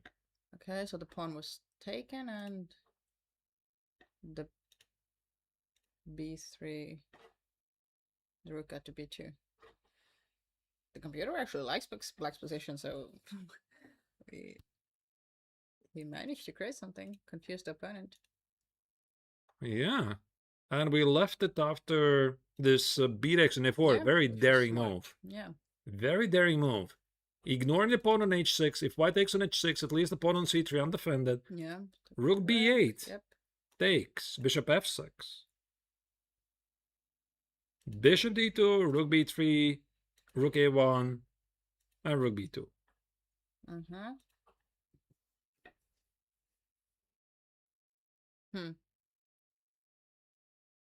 But this is a pawn sacrifice now, no? Is it? I mean, if I take your bishop and I take on c3 and you take on... I take on a6. You take on a6 and... You are going to get checkmated on the back rank. I'm getting checkmated, I agree. Yes. Yeah, you probably don't want to do that, but then I think one thing is very clear. Black was rewarded for his courage. For sure. Yeah, so he was thinking about this very hard. He definitely was thinking about accepting a draw. But that's the thing. Like, you're the tournament leader. You're the having the half a point lead ahead of everybody else. And you're having a look at the other boards. I think it also influences your decision. Because you see, for example, Kozakowski plays with white. He's a big Elo favorite. Yeah. And you're thinking, oh, if he wins that game and I don't play this game until the very end, I might lose my lead. Yep. So why don't I continue? Yeah. So this is what he did. And but I do not like the way Haru Krishnan handled this position. So I think here, rook a4, I understand. But now he had the move queen d1, right? Yep. Queen d1, queen b5. But there's a5. Maybe there's queen a1. Yep. Pinning the rook. Threatening to take. It's tough to say. Yeah. So he decided to take the pawn. Now these two pawns are under attack. He decided to go back. Attack the pawn. And now play bishop g5, yeah? So it's all fine until the bishop g5 move, yeah? Sort of. Computer didn't like exchanging the bishops. Yeah, maybe bishop g5 actually significantly weakens the pawn on c3. So what he could have done, perhaps some quieter move, queen d1. Yeah. Queen d1, maybe even bishop e1. It's a sad move, but this pawn is going nowhere. Yeah. Maybe like this. Queen d1, bishop e1, queen d3, build a brick wall. Yeah. So, okay, black has sort of the better bishop, but this bishop on d2 does a very important job. It protects the pawn on c3, which black cannot easily attack. So I do think that this bishop g5 could be a small mistake, because now this pawn is more vulnerable. Yeah, they got it changed. And queen c3, rook a6, I don't think it's going to happen. Yeah, because then you can also probably like just... You can try to make some smart move and try to threaten it like the next move or something in the long run. Because there's no good ways for white to actually like fully defend it. And a6 is defended. How about queen b5? Okay. But there's going to be perpetual. Is it perpetual? Oh. Yep. I'm not sure that's perpetual. But it should be, yeah. Yeah. Because you also have to protect your rook with the queen. Yeah, if you trade it, you're down a pawn. Okay, so this is a threat, by the way. Yep. It is a threat. So even here, rook a6, queen e8. Potentially, let's say black makes some null move. I don't know what kind of move. Like, I don't know, rook b3 or something? Rook b3. Yeah. Is this a threat? Now it's a bit different though, yeah, because the king might escape. There's no check. There's no check. Yeah. Okay, not here. But if you play queen b5, then after these checks, check, check, check, check, check, check, Mm-hmm. there might be perpetual. Yep.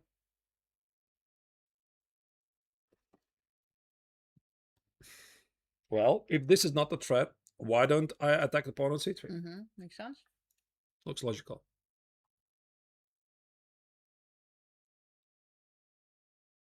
Okay, what if I... Now do this? No, I can't do this, right? Can't we? Is Can it? we? Oh, we can't, yeah? Yeah, because this No, is... I had an idea about this position because now I enable the c7 square, but I think I'm running out of checks. Yes. Yep, there's no check. There's no check. Yeah, there's no check. No more checks. Okay. Yeah, you're right. Okay, do I go to the defense and go queen d2 and say that you still can't take the pawn? Oh, but then you're down a pawn. Yes. Okay, yeah, I don't really want to defend that. Oh, wait, oh, no, okay. No, I don't want to defend that. That is a very good chance to lose. I don't care what the bar says. Yes. I mean, black creates two passed pawns. There's no way this is easily drawing. Yeah. Like, this pawn was here. 4 pawns against 3, we can talk about Yep, it. yeah. But this one, no. So rook b3. What about this move? But then this might, like, be where it leads to, because you can't protect the c4, c3 pawn. And you don't have any very concrete ideas how you can... He's going to do it. Other Yep, right? he played it. Yeah. He played it. Great move. Yeah. And also, there's Santos in the chat says that he's also depending on the time advantage. Yes. Mm-hmm. This was, this was very, very powerful moment. And again, I have to bring up this moment after where white repeated position. Here, there was a silent draw offer. Yeah, so white played queen g4, queen f3, king g8, queen g4, draw. So this was a very, very important moment for the Chinese grandmaster to reject it, because he correctly estimated that bishop h6 is not a big threat. He always plays bishop f6, and these pawns are under attack. He had a bit more time. He saw that Kazakowski is pressing against Mathieu Ternot. And typically what happens in those positions, when you reject a draw, you immediately hold some kind of a psychological advantage to your opponent. And as soon as he hovered his hand over a4, I think the Indian player didn't like that at all. And then the position just went downhill from here. Yeah, especially if it had repeated already like 2 times, right? So like, okay, it's getting close. How do you hold this? Well, I mean, you are dropping to c3 pawn, so you might have to hold the rook endgame, because otherwise you're not even getting the a6 pawn back. Or like not back, but you're not getting it, Yeah. No, what I'm thinking, if there's some kind of scenario when I can allow you to take on c3, I take on a6, and there's still a perpetual. That's what I'm thinking. Yes. Okay, what kind of position? Yeah. So I'm thinking, is if there's a moment, like a version, where you take it, I take on a6, and then I give you these checks. Does this exist? Anywhere?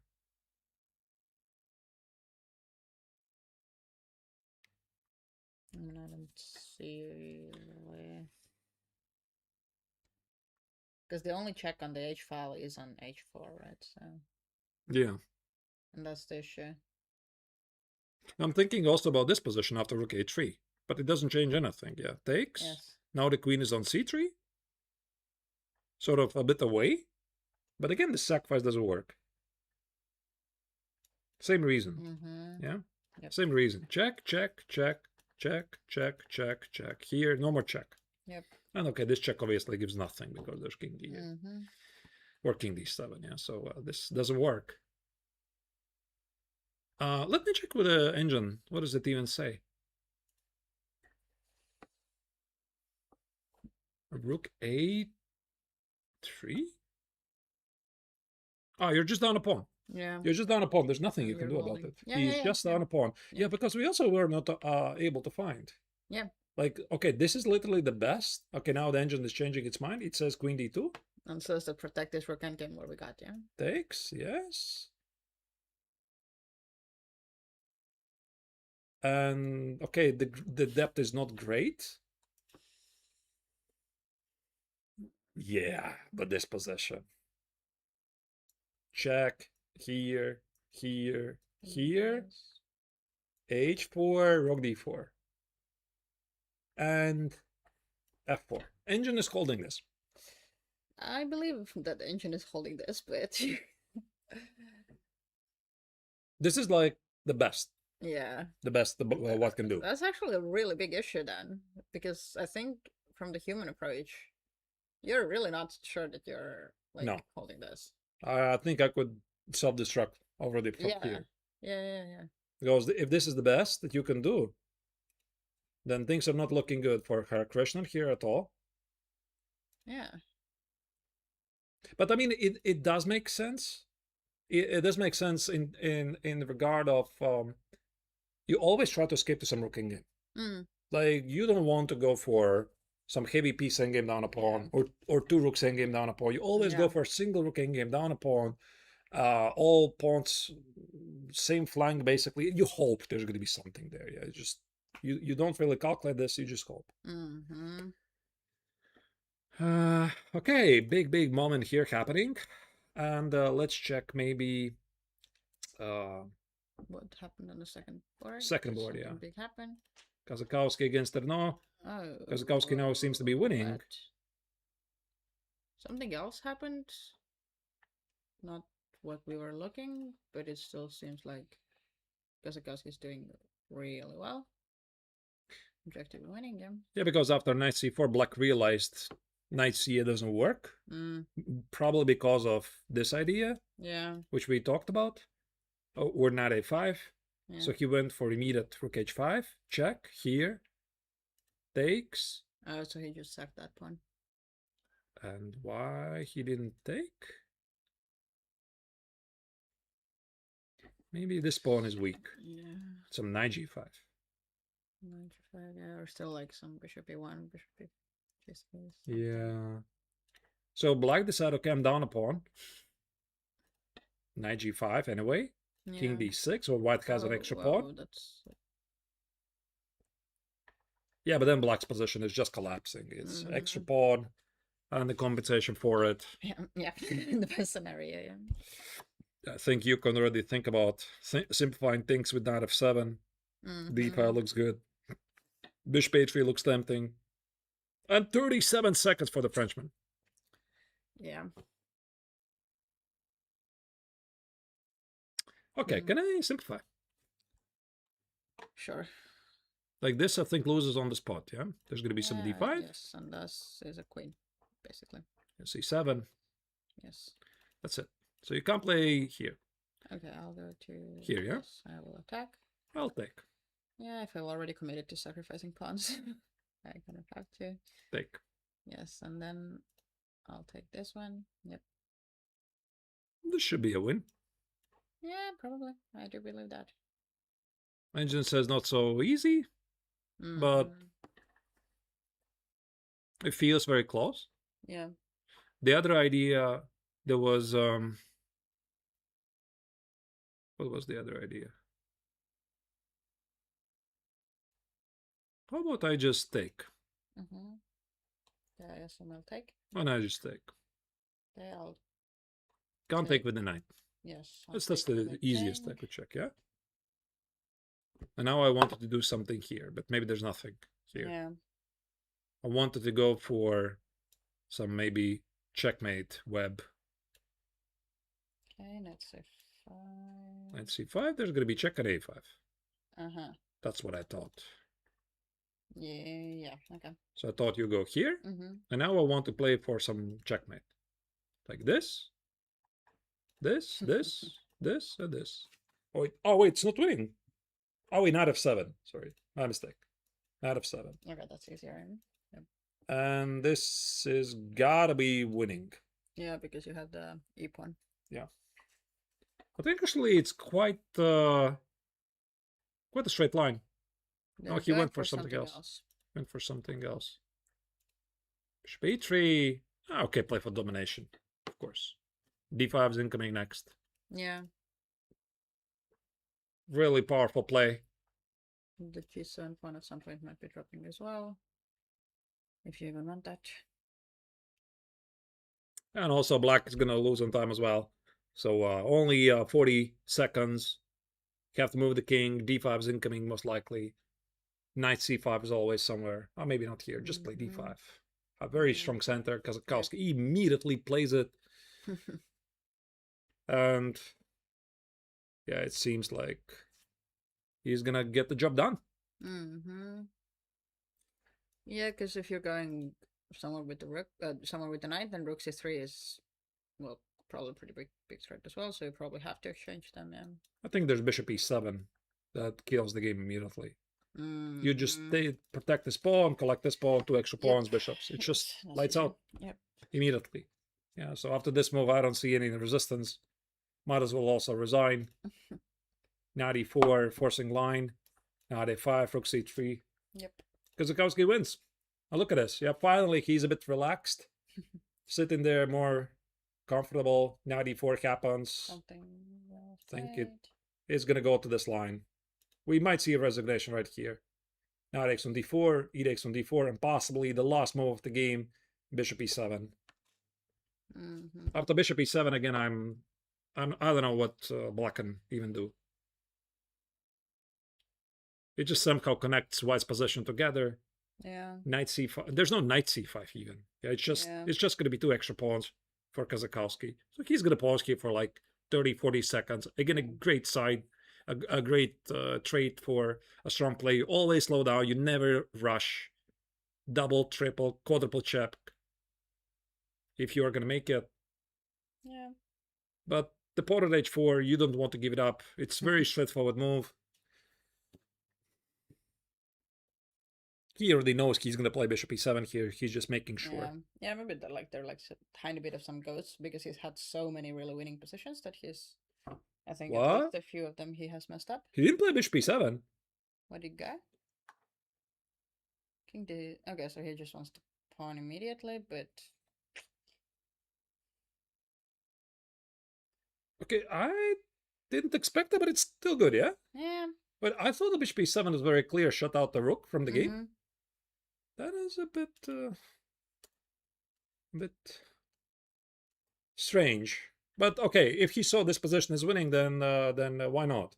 Why not? I mean, of course, bishop D6, rook C3 is still incoming. But I would have thought that this was like super clear. Oh, sorry, not bishop D6, bishop E7. I thought that was very clear. Yeah. Yeah, because all the rook endgames are winning as well. So here, yeah. here. The pawn is dropping. Some F4. Okay, like, okay, it's everything is still winning anyway. Yep. So king D3, king D4, still good, still very powerful.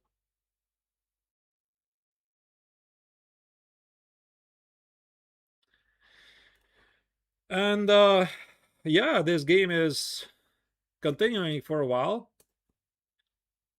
I don't see here now black is not going to resign anytime soon because now at least he could try to go for some activity. Yeah, rook H1, whatever. So let's leave this game for a while. And what else do we have? Yeah, maybe just an update on the first board, whether they went for the rook endgame or they did something different. No, he played H4, queen C3, queen F4. That's what he played. Okay, so he's trying to go for the activity on the king's side. Right. Which I think is maybe a bit more human from the sense that, like, you don't want to suffer in that rook endgame, so you're hoping that this creates you enough counterplay. And the A6 pawn is going to be slow. It's maybe he has also some H5. Yeah, exactly. H5, H6, as you said. Right. Okay, so this means that the situation in the overall standings is only heating up because Kazakowski is about to win against the Frenchman Mathieu Ternot. We're getting really close to that. And also the tournament sole leader, Zheng, is fighting. He has an extra pawn against Indian Grandmaster Hare Krishnan. Is he going to make it? The viewers, you're going to have to find it out yourself after the break because this is where we're heading. And we'll be seeing you very, very shortly. Don't go anywhere and see you after a very short break.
Dear viewers, as you saw during the break, one of the games at the leader boards has finished. Valery Kozakowski was victorious over the Frenchman Mathieu Tourneau. So this means that right now he is technically the sole leader of the event because Zheng Shengsheng, the previous leader, is still trying to convert his extra pawn against Hare Krishnan on the top board.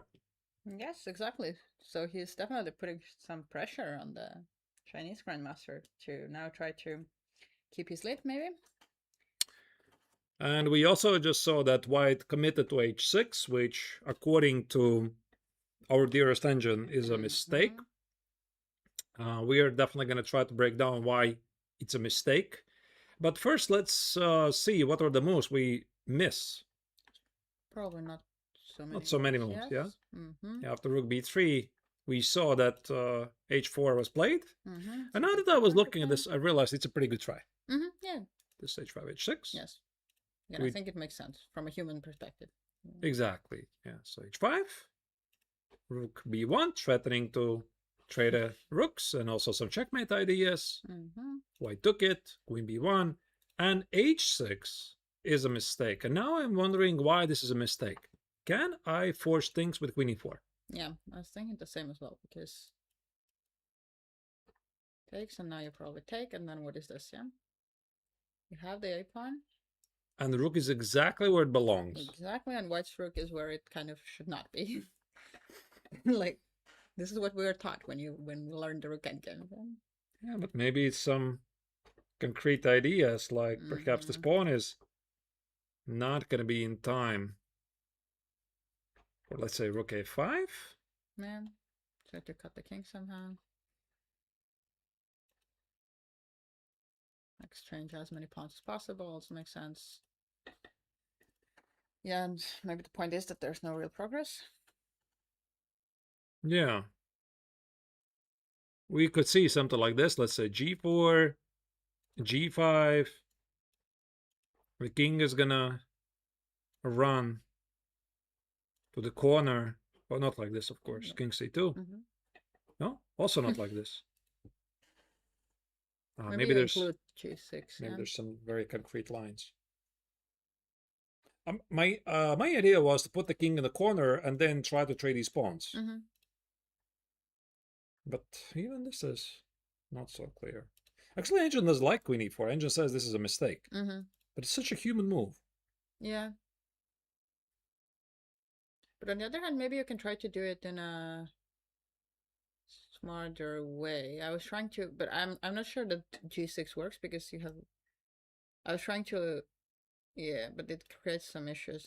I was trying to, yes, exactly. You can go to f6 because like my plan was if you go to e5, then I will exchange the queens and I will do it in like a better version. I see. g6, queen e5, and then trade, yeah? Yeah. But queen f6 queen f6 dodges is, this. yes, and then I'm actually getting checkmated myself. Can I take it? Okay, well, I take, yeah. And now I try to think, what is this position? Here? I move my king. Yep. You can exchange the... I'm not sure if I want to allow you to exchange the queens there, because then it's a little bit different. It is different. Because now I trade the queens. And then I'm... With black, I'm trying to say that the d4 pawn is a weakness as well, supposedly. Computer says it's not enough, of course. I don't know. I definitely would have. Actually, this is on the board. Queen e4 is on the board. Yeah, queen e4 is on the board, and king h2 might happen. So yeah, this is once again the current position. Yeah, well, maybe because the issue is that if you go king g1, then I will maybe play like rook b8. Exactly. I mean, I have to make sure that there's no repetition, which I think there is not. You can always escape from the checks. Yes, exactly. And then I am threatening a checkmate. And most likely you already have to go to some queen endgame down a pawn. Yeah, and this I'm definitely not feeling too happy about. So the logic suggests is king h2 because now this is not coming with a check. But I might still force you. I might play queen f3. Okay.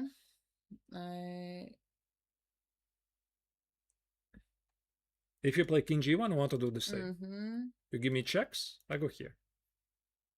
Yep. And the checks still run out of at some point.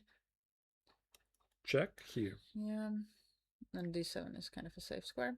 And I'm too slow with any counterplay with my rook. What if I trade the queens here? Well, Got to be losing, this yeah? is this is like the best version of the pawn up that I can get basically with black. Yeah. Maybe even some Mm-hmm.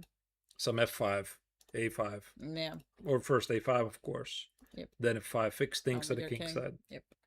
Should be a win. Yep. Okay. So king h2,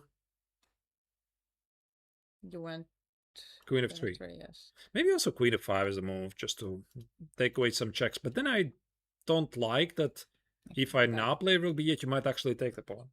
Yep, because I do have my own counterplay on your king as well. Yeah, you can never leave the last rank Yeah. undefended. So that's why I think this queen of 3 is... Ah, wait. There's queen c2. Oh. I didn't Well, see that's, this. yeah, same. That actually changes a lot, yeah. That changes a lot. Because now this king escapes, you just collect the pawn. Yeah. So basically after queen e4, you have to go here because f3, I think it drops another. Oh, wait, just drops the rook again. Yeah. How many times I can blunder the same move? So let's go. You go here. Now I play rook b8. Okay, can I do something that does not go to the queen endgame? Probably not, yeah. Don't see what. Maybe actually even in this position, I can consider taking a second pawn. You might still have some back rank issues like queen d4, rook a6. I give you a check. Might be a mate. Yeah.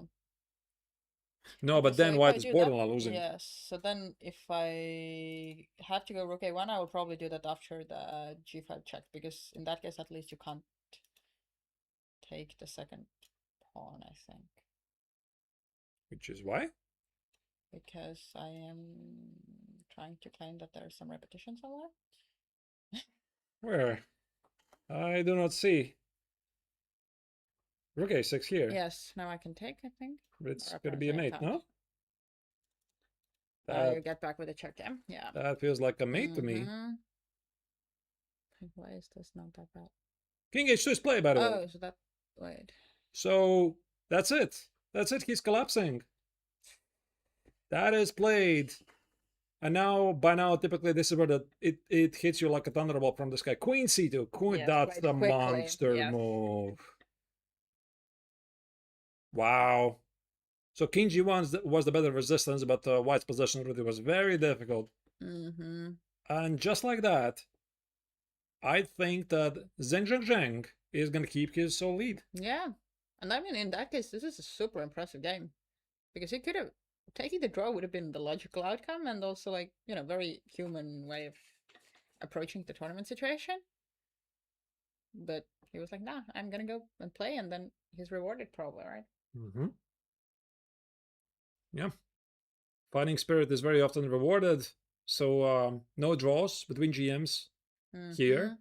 And it just looks like here white is going to go down the flames because you can give one check, king of fate. You can't protect the spot with a check. Yep. You can't do this. Maybe... No. There's no maybe, yeah. So I was thinking some rook a6, but even this is not a perpetual. Yeah, my queen comes back. The queen is always going to g6, so not even this. So check here, you give a check here. One more check here. Maybe you go for this position, but now there's also rook h8 check whenever I need. Yeah. Maybe this is where you try to get something. Some perpetual ideas, I don't know, but I don't think so. Why is the light blinking there? That's a great question.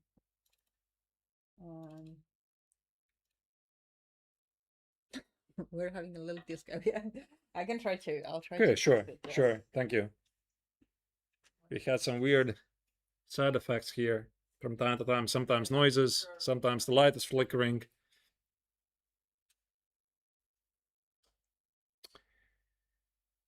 And he does play queen g5. That did not improve. Now it's feeling like a disco. Yes. Wow.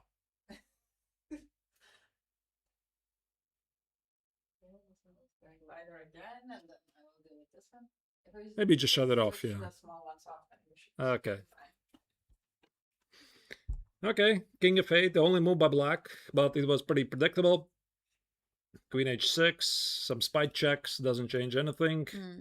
The Chinese Grandmaster is going to win this. Let me see if I can give you an update of the other boards. What's happening? Ilya Khaitin on board 5 is getting outplayed mercilessly by Avin Grunkraken, this Sicilian pulsing game we talked about. Yep. Board number 6 is Nikolai Maxim Ostensen with the black color is outplaying Camille de Seroux. He's just winning, apparently. Thomas Pavolaitis, board number 7 against Anastasia Kainanen, is equal rook endgame. Board number 8, Agnieszka Teravatysiana seems to be winning against the Polish women international master Anna Kubicka. So great news for the Latvian fans. Board number 9, Paulius Juknis is slightly better against Maxime Lagarde, but he's in a severe time scramble. I mean, maybe the position is about equal. And board 10, Krzysztof Jakubowski has defeated Ilza Berzina. So these are the results, the current situations on the top 10 boards. By the way, King E7 was played by black. I think we're going to stay to this game because I have a feeling it's about to wrap up. And we do not have any feed from the top boards anyway. So yeah, let's stay here for a while. As you can see, also, engine confirms that black is winning. Not much to do, yeah? That's right.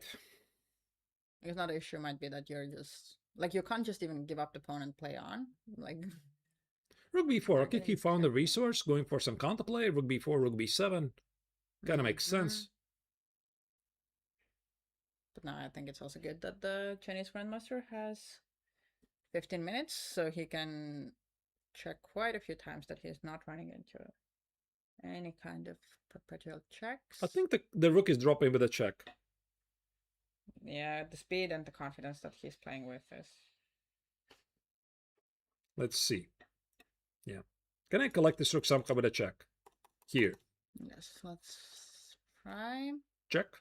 This trades the queens. Yep. This trades the queens. You can't go there.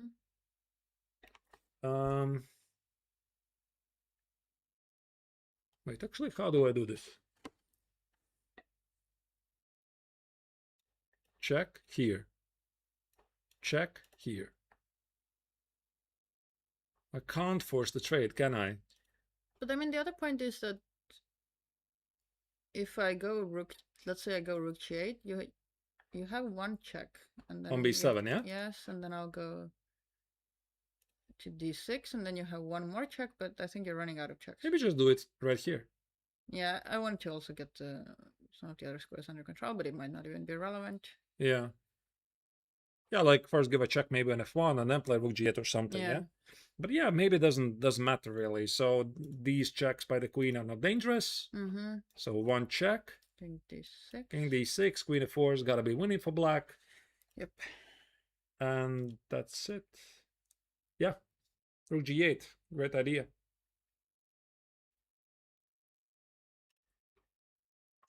Let's see if black will be able to figure things out. But he already looks like he has figured it out. Like the confidence, the speed that he's playing with. Also his facial expressions is not that he's super stressed anymore. So yeah. And he would have 6 points out of 7 if he wins this. Very impressive run. Yeah, that's true.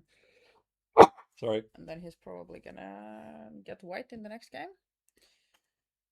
Someone else who wants to take him down. Who hasn't he yet played against? Because he played against Kazakowski. This is pretty important. Yes, that they played the last round. So, and who might be actually the but then there's closest follower? I think Kazakowski is the next one, but then because board 3 and 4 were both draws. What about Kraken? Yes, so Kraken might have 5, which then he becomes like 1 point behind already. Yes. Because he is winning against Haiten? Yeah, exactly. Haiten is not going to win. So it's going to be, if Zhang wins, then he has 6. Kazakowski has 5.5. And then there's going to be quite a few people on 5 points. So that the highest rated player with 5 points is going to face with him, and also possible with a proper color. Yeah. And that could be who? I don't know. No. With the colors, it's going to be either Ezra Kirk or Alexandra Maltsevskaya. But Has he played against Larushas or Kainanen? no, but they were also black right now. But But maybe they're going to break the colors. Yes, exactly. So you never know how these pairings work, yeah? Yes. So he hasn't played against Larushas, and I think he also hasn't played against. Yes, he also hasn't played against Kainanen. Okay. So okay, there is the opportunity that he might get double black. No, but he has had one more black than whites. It's gonna get complicated. Okay. Okay, but I mean, obviously, this round still has to finish. Yeah, for sure. You're thinking already ahead. Yeah. First, the Chinese Grandmaster has to wrap up this game. I think he is trying to win the rook on b4, looking for some checks, diagonal checks, horizontal checks, but I don't think he can do this. Then he's going to come to the second idea to play rook g8.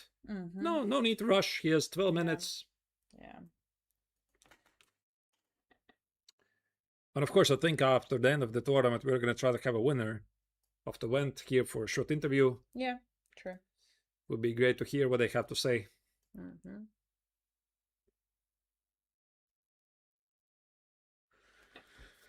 All right, he's thinking.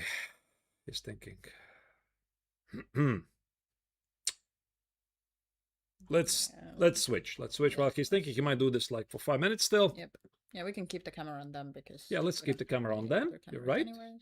And also maybe the small board. Instead, we are gonna switch to the game of Haiten against Avon Kraken. We left it quite a while ago, but at that point we already liked Black's position quite a bit, and it's 2 extra pawns. 2 extra pawns, yes. The only hope is giving some perpetual checks, but probably not gonna happen. Yeah, so it's safe to assume that yesterday's game it took a bit too much energy away from Haiten, because I think today he was unrecognizable compared how he was playing the entire tournament. Yeah. Now you can maybe even get the third pawn. Yeah, you can do whatever you want here, basically. As long as you don't blunder perpetual. Even I think something super safe as King H7. Yeah. It's just, I would just play King H7 to make sure. That's fine. Yeah. And you could always play Queen C2, collect more pawns. Like, this is probably going to fall. King H7, then give a check and take it. King H7, King G3, give a check and take it. So this game is over. Yeah. So Haydn is going to lose against Kraken. That's what it seems like. Let me see if we have more games. Anna Kopitska against Agnesa Ter Avetisiana. Board number 8. Check that. Whoa. So we have a lot of queen endgames today. A lot of checks. The king is not feeling super safe, but apparently the king is always escaping, yeah? Yeah. There's also this check, by the way. But you have rook c7 at least. If you need, yeah. Then Agnes is winning. And she also has a lot of time, so she probably figured out that there is no concrete repetition. Really well. And I just went back a bit. Like, where things went wrong for white. At some point... white played quite early a gambit. Sure, just sack the pawn. Sack the pawn for some activity. Try to keep the king in the center. Wasn't capable of getting much. And black just slowly, carefully secure the king. Went for counterplay. And ultimately, there was nothing. Another pawn seeking some desperate counterplay. But there you go, by the way. Queen d8, rook c7 is played. And another pawn might fall on d4 as well. Yeah, because I don't think you can even make any other move besides rook b1 that would have even any hope of giving any repetition. But if you go rook b1, then... Queen d4, queen d6, walk away with the king. This game is over. I bet Avetisiana is going to win this. So great result by the young Latvian. Mm-hmm. Very happy to see that Latvians are performing well. And that's it. Yeah, so from the top 10 boards, it's this game, it's Kraken's game, and it's Zheng Zheng's game. So we can go back to that game and see the leader winning this game. I think this round is going to wrap up very quickly. Yeah, this is a quite short round, yeah. Pretty short, might be one of the shortest actually, because typically we would have the coverage for like 3 hours. And this is wrapping like up in 10 minutes, I have a feeling. King h2, queen f2, repeat the position a couple of times. Is it going to be a draw? I don't think so. Rook g8. Should be good. Yeah, but he has the time, he can make sure. Maybe you can tell the viewers about Rapid and Blitz tournament, Margaret, which is happening this weekend after the main event will be over. And are we expecting any special guests? Yeah, so as it's called a festival, we have to have some other tournaments as well. So we are playing the Blitz tournament on Saturday afternoon, evening. I'll actually check the exact time to be fully sure. But I think that the registration is until 2:30 Estonian time, and the tournament starts at 4:30. So if someone still wants to come play Blitz and Rapid, it's possible. And then we play the Rapid on Sunday. Yeah. And yeah, we have quite a few GMs who are still joining, who couldn't play the classical, but they still want to come to Parnu. And they will, yeah, for example, we have Alexei Shiro coming. We have Daniel Friedman coming with his family. So yeah, more strong players about to join. Okay. Yeah, it would be great to meet them because yeah, I'm not gonna play in the Blitz. Sadly, I have to leave home right after the coverage of this event on Saturday. Yeah, more people are coming here. Queen f5. He's trying to make his life a little bit more complicated, but it's still all okay. Yeah, maybe he's looking for a forced mate or something, some rook c8 or it's still winning, of course. Yeah. We thought that rook g8 was very clear. Yep. But as long as he doesn't mess up, like this is also good. And the time control, what's going to be the time control in the Rapid and Blitz? That's actually a good thing to talk about. So for the Blitz, it's going to be 3+2. And for the Rapid, we actually changed the time control for this year because it used to be 15+3. But the issue with that was that there are so many players playing, and with 7 rounds, too many people sharing the places. So we decreased the time control a little bit. It's 12 minutes now with small increment, and then we have 9 rounds. So I understand. Yeah, this is, by the way, quite a big issue because I understand fully the organizers because when you play more than 7 rounds a day of Rapid, you're tired. Yeah. And it's close to impossible to organize a Rapid tournament in a single day with more than 7 rounds. Yeah. So I'm a big fan myself of the classical time control 15+10. But sadly, this time control has disappeared. Yeah. For the reason that you can never ever organize a tournament within one day. And that's why we have these hybrids like 15+5, 15+3, 13+4, whatever. Yeah, we try to fit in one day. It's still going to be pretty tough. 9 rounds. No, for sure. Yeah. Yes, 9 rounds. But I think this is one of the things that we were trying the 15+3 before, but we got the feedback from the players that they would also prefer that there would be maybe more rounds because there's so many players playing. So we're trying to also take a lot of feedback from the players. And yeah, the other thing is that because it's a Sunday and a lot of people are, of course, going home after the tournament, and Parnu is not the capital, so you need to probably drive somewhere if you're taking a flight. I understand. So we don't also want to finish super late in the evening so that the players would not have the opportunity to actually get home. So that's why I think the Rapid should end at some point like 4:30. So it's still possible to catch the evening flights from either Tallinn or Riga. That could be still tricky, but maybe doable. Yeah. I don't really know because like Riga is typically the hub of the Baltic flights. And it takes about 2 hours if you're in a car. Yeah. 3 with a bus. Yeah, it could be possible. Yeah. I know there's also some people who they maybe haven't been to Estonia before, so they're actually taking this opportunity. They're going to Tallinn, then maybe staying 1 or 2 nights in Tallinn, because also Tallinn is really nice during the summer. So yeah, they're staying a few nights there and then flying home after that. Okay, yeah. Yeah.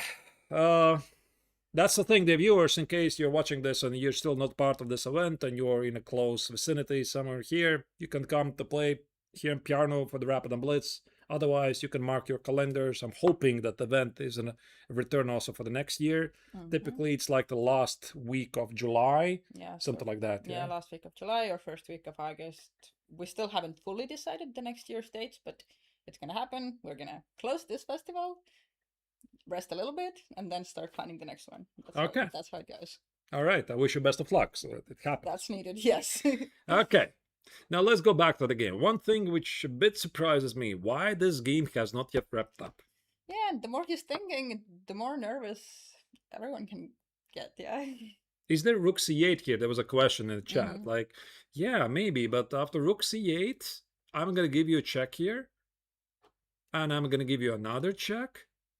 And do you cover your rook? Do you want to go to the queen endgame? Yeah, you're probably looking at like finishing it a bit quicker at this point. That is not very quick. Yeah, because then you know you're going to play for like at least half an hour or something more. Right. So I can only come to one conclusion. The Chinese Grandmaster does not see rook g8. He plays queen c2 check. Oh, that's King h3, what does it change? He simply doesn't see the idea of rook g8. Like, he had this opportunity right here. Like, he had multiple opportunities right here. I think here it made, yeah, after... Takes here. I thought rook g8. Let's out. No? Yep. Or maybe he saw something here, some quiet move as rook b3. But I mean, even this is dropping the rook. I thought it was quite clean. Yeah. But he definitely saw something. And King h3 is played by Hare Krishna. And there's a small hope that maybe he's going to make it. Okay, no. Nothing dramatic happened. The bar started. He made a move and the bar started going up. So I was like, whoa, okay. Yeah, but now this is a queen endgame, potentially. Yeah. True. Because now, after rook b7, you kind of have to go rook c7, right? And look at also the body language of how Krishna, he's like, I'm alive. He was probably ready to retire after. Maybe there's a hope to save this hopeless endgame. Yeah, so never give up. I think you have to trade the rooks. Otherwise, queen f5, rook c2 is incoming. And this is why the Chinese Grandmaster spent all of his time here. Of course, he should be winning. He still should be safely winning this, but it just feels like it's dragging the game a bit too much. Let me see if I can give you an update of the other games. Agnieszka Terevetisyara is still completely winning against Anna Kubitska. But the game continues. Yeah. We have a result of Even Grundkrekken. He defeated Ilya Haitin on board 5. Yep. So this means one less follower in hot pursuit to the leader pack, meaning Haitin is falling a bit behind. And the other game, Thomas Pavelaitis has made a draw against Anastasia Kenanen. And we're heading for the queen endgame. Ah, wait. And also Maxim Lagarde defeated Polos Yuknius. He was slightly worse, and somehow he outplayed the opponent in a time scramble. That was the game also, which wrapped up recently. Yeah, the queen endgame is happening here. So maybe it was like just a situation that he did not see the direct mate somehow, and then he was like, okay, I know I'm long-term winning this, so let's just go, and it shouldn't be that difficult. Yeah. Which might be true. Maybe it's going to be quite straightforward, but yeah, I think it could have ended a bit quicker. It could have, but it's not going to end. Yeah. And now it's going to continue for quite a while. So our prognosis about this round finishing early, they were wrong. Now White has a chance. He's looking for some ways to give checks, and I think you have to trade the rooks here. You want to trade the rooks, not the queens. If you trade the queens, this endgame is going to be really hopeless. So first he's going to give a check on g5, and then trade the rooks. Look at this. He's so focused here. He suddenly feels there's a chance. Queen g5 check, king d7. Is this what's going to happen? 30 seconds for White. He's going to give a check. King d7 automatically responds. And now there's going to be a rook trade. Yeah. Of course. You can't take with a king. You have to take with a queen, otherwise the queen e7 check is going to be a problem. Queen takes on c7. Otherwise, only hope here is to give some sort of a perpetual check. Yeah, because there's no way you can create the pass pawn or anything Yeah. yourself. So yeah, and if you're just going passively to defend against the a pawn, then you're just losing a bit more slowly, but still. Well, Zheng looks pretty relaxed. Yeah. I mean, he was thinking for like, what, 15 minutes, 10 minutes at least. So he probably figured out how his king is going to be safe. Queen d2. I think that white is trying to play some sort of a g4, g5. Yeah, open up more things. Open up things, maybe run with the king forward, try to organize some counterplay.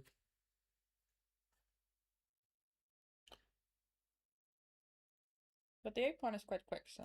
It should be running quickly. Yeah, like a5, queen a7, push it forward. Cannot be yeah. terrible mistake. A5, of course, was immediately played. And I guess the issue is that if you start giving the checks from the queen side, then I can go back to the king side, and you need a few more tempis to then go and give checks from the king side. So Which checks are you talking like, for about? example, if the, let's say you go, I don't know, queen d1, and then you want to give a check on a4, and then maybe you have a few more checks, but my king goes to the Yeah, like this. g7, and then you have to go back to d1 and then start giving on the other side, and it's just too slow. I mean, his only idea is somehow get this work and to expose the king as much as he can. Yeah. And then maybe he finds some perpetual check or something. But if he doesn't do that, it looks very unlikely that he can survive here.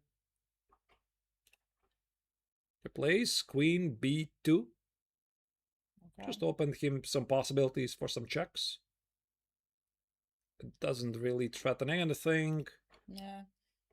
I mean, it's maybe like a small trap that I think you can still go a4 probably, but yeah, but then you put the queen in front of the pawn. Like that could complicate things. Let's say a4, queen b5, queen c6, queen a5, and now this pawn is moving like a turtle. It's just like still winning, of course. Still okay. You probably now put the king to the other side again with black, and then yes, and then we'll win it slowly. I think queen a7 is reasonable. Queen b5 check, king e7. You can always hide with the king here. Yeah. Maybe you try to open up here. I play a4, give you another check. I play here, g5, g6, queen d6. Like that's the kind of thing you're hoping for, but something like this. But you have to be too slow. Yeah. Even have queen e7. It's not working. I think queen a7 is just good. They did something else though. King e7. Okay. King e7. It's a bit surprising though. That is a bit strange, but okay, it doesn't spoil anything. I actually thought instead of queen b5, why don't you give a check here? From there. And some queen to fate and start to attack the opponent from all sides. But even this is losing, of course. I found some mate idea.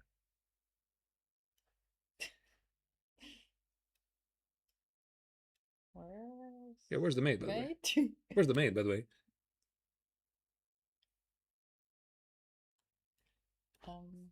Like this. Oh, so you're just waiting the queen, you're not mating. Okay, I've seen worse. Okay. But again, queen b5, king of f8. Not gonna happen. Queen b3. Queen a7. Queen a4. The game's continuing.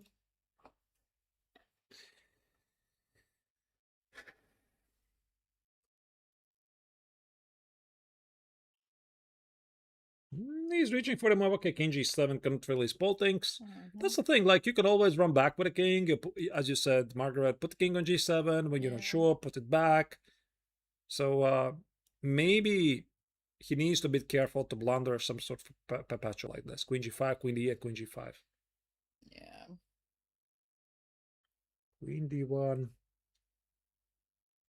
Stopping the pawn. Also enabling some checks.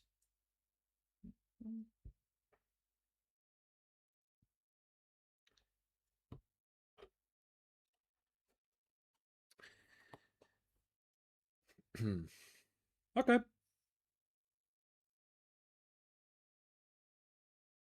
How many moves do you think this game is going to continue? So we have move number 50.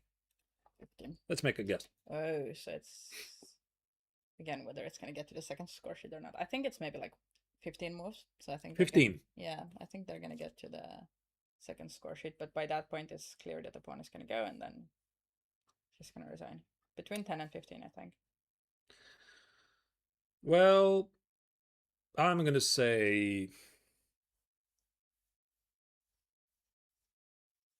30. Wow. Yeah, I'm always the one who has hot takes. Yeah, so so it sounds a bit different. Yeah. Somehow, yeah, he's not super convincing with the converting. Yeah, he's like, I have all the time in the world. I can do it really slowly because I'm not sure why the queen had to Queen go d8 there. is a bit, yeah, like a bit strange move.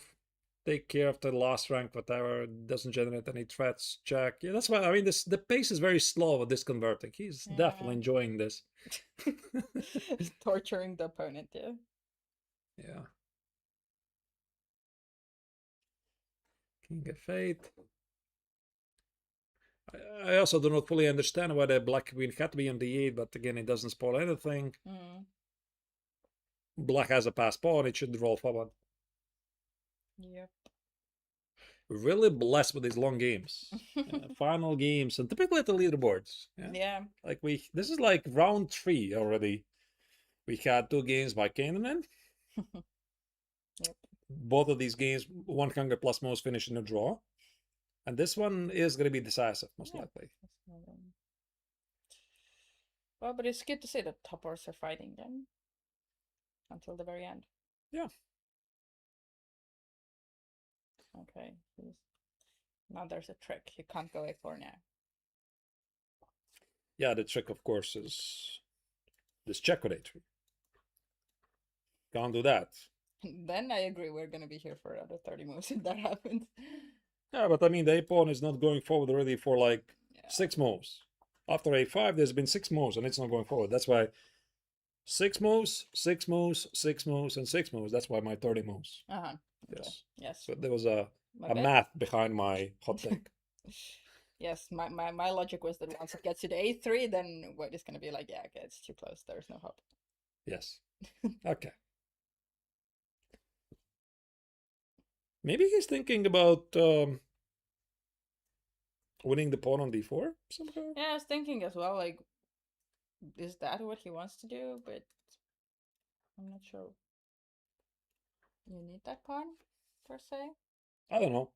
I don't think you want to win the pawn on d4 and exchange it for the pawn on a5. Yeah. That would be complicated. Like, probably still completely winning, right? But, like, it's... I don't know. But it's... I mean, I think objectively it should be, but it's definitely a lot more complicated than what it should be. Yeah.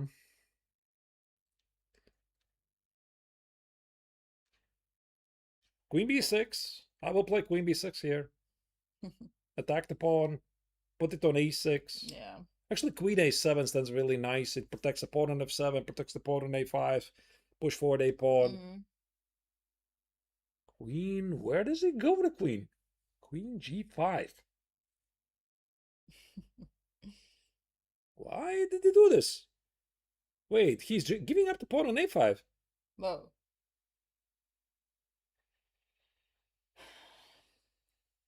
Yeah, you're correct. So he thinks this position is going to be easier to win. Okay, wait, I think I understand. So he invites white to take the pawn on a5 here. So he's going to give... He's going to get the g4 pawn back. Yeah, like whatever. You probably can't escape it. Like some check, check, check, check, check. He's going to get to this position.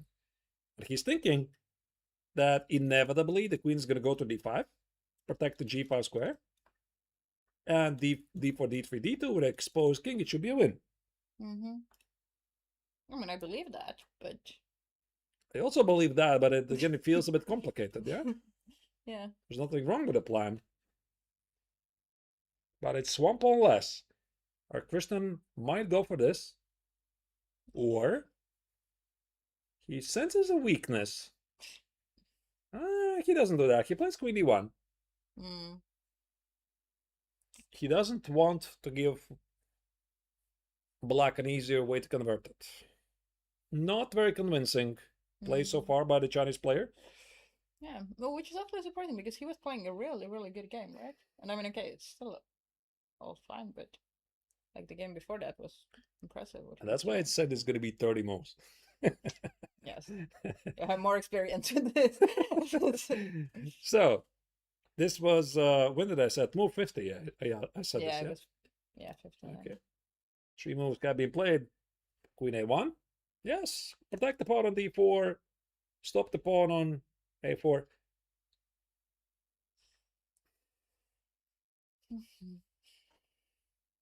Queen d2 maybe. Yeah, queen d2 looks really strong here. Yeah. Because white's queen a1 is not able to give any checks anytime soon, actually. I think So this looks really reasonable. So Yeah. queen e2, queen b4, then push the pawn. push the pawn forward. Yep.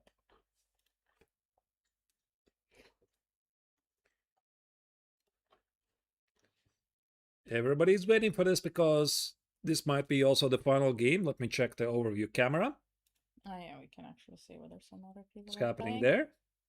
Might be... Oh, there are some people playing there. But on top boards, this is the only game. And obviously, this game might change a lot in the pairings. Sure. Because if Zheng Zheng, he wins, he's the sole leader, and the pairings Mhm. are done according to him. Mm-hmm. But if he draws, then we have two leaders, him and Valery Kazakowski, and Yep. then maybe the pairings are done according to Kazakowski. Yeah, because so I think Kaskowski is higher rated. he's player, higher rated, so- yeah, so it does really matter. Okay, the queen went back, so you still can't go a4. I want to give you one check at some point. Okay. You have to be careful not to blunder some truffled repetitions, you know, you shuffle the pieces here and there, but if the pawns don't move, then at some point you yeah, might find yourself that this position has accidentally repeated a couple of times. sure. Yeah, because the 50 move rule is still very far ahead, but Okay, play queen c3, queen c3, queen b4. Cannot be bad. There's gonna be one check, walk away, walk away. The principle of the pass pawn should be they should go forward. No, he plays queen e4. Okay. creating some zugzwang. Yeah, just playing it super safe. Queen a4 probably runs into some e5, but I think white here can play some queen a1. Yeah. Maybe that's what he wants. a4, sack the pawn, and then play e5. That's what he wants. Smart. Wait, he wants this, yeah? a4, queen a4, and e5. And take with the e-pawn. And this has got to be a win. Maybe, yeah. Actually, that is very technical. Is he going to do this? Is he going to play a4? I think so. Because otherwise, why would you put the queen on e4? Yeah, true. It's You not- protect yourself against the checks, Yeah. and you push e-pawn. Yeah. That feels... Okay, one thing I would also make sure, if after a4, queen e4, e5, I cannot get the queen on that's what I'm g5. thinking as well. There is no good square where you could get the g5, which is important, and the g4 square is taken by the queen. Then I think he's going to do this. He's going to play a4 here. Otherwise, I don't understand what's going on here. Yes, he's definitely going to push a4. He's reaching for it. He's looking in this direction. There you go. a4.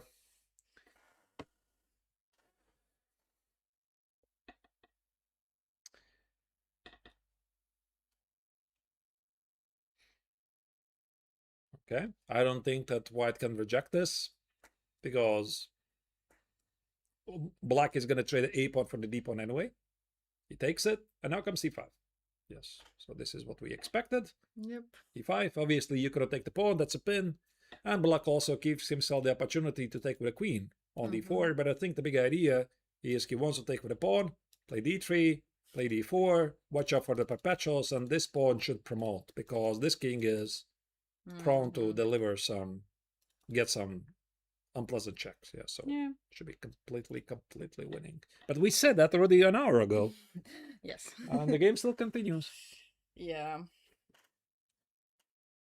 I mean, okay, luckily I guess right now it's going to be 4 hours exactly, yeah? So it's not like they're playing on the 5th or 6th hour already. So they will still have time to relax a bit before the next game.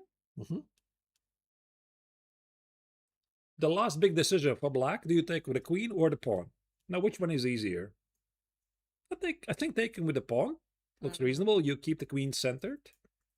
True. I think both of them are easily winning here, so it doesn't really matter. It's about taste. Yeah, whether you like your pawn structure. How much you like your pawn structure, yeah. I'm not sure it matters at this point here. No, it doesn't probably, but it's still a little bit against the, like, I would feel a little bit, I don't know, repulsed. So you're taking the queen. Yes. I'm taking with the pawn. Okay. I was right. I won. Yeah, I'm not surprised. He takes on d4 because, I mean, this pawn is one step closer to promote. Yeah. So now he's in a hurry to win this game. Yeah. The threat is very simple.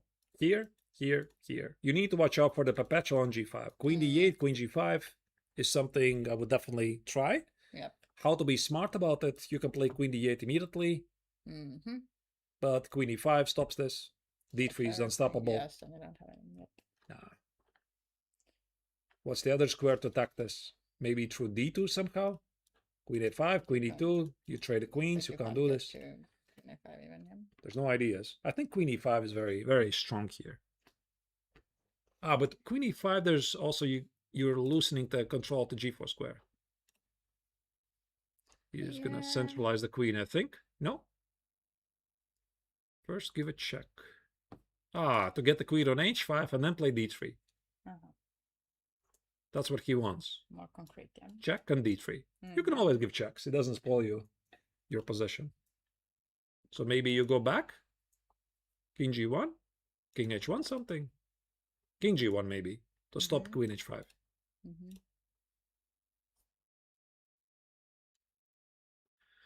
3 minutes for black.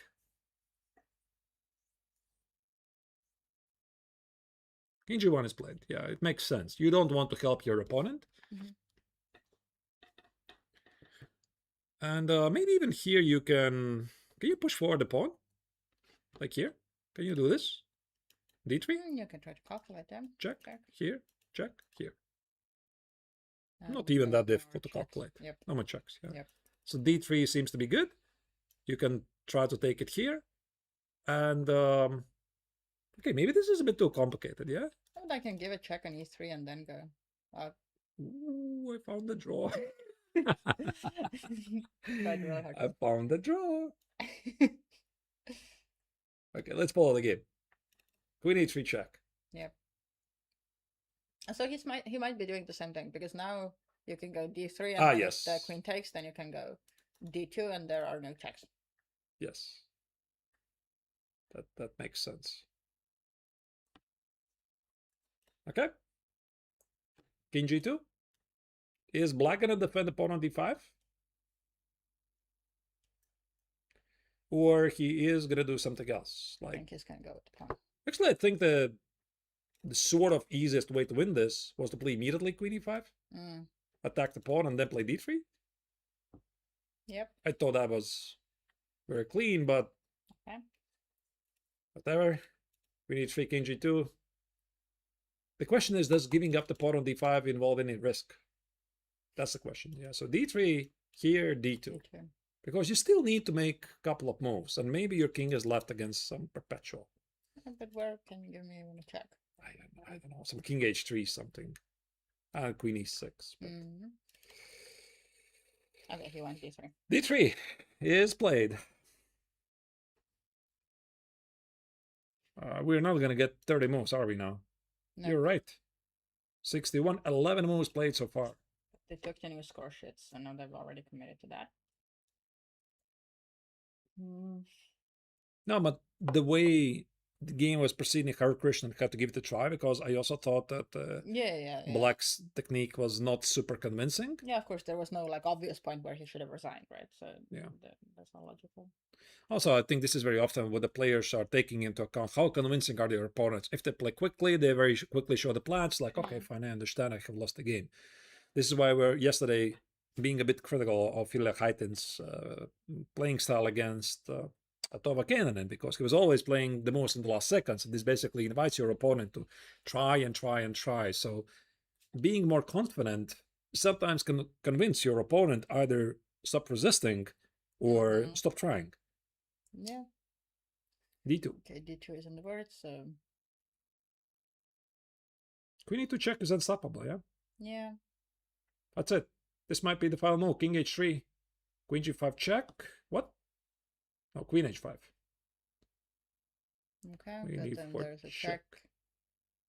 And I mean, And- now you're trading the queens anyway, so. How? Ah, Queen H7. Yeah. Yes, that was very precise. Queen H7. Or you put another queen on the board and there's no perpetual, there's no still there might be a resignation right here. Either this move or the next move. Yeah. Then you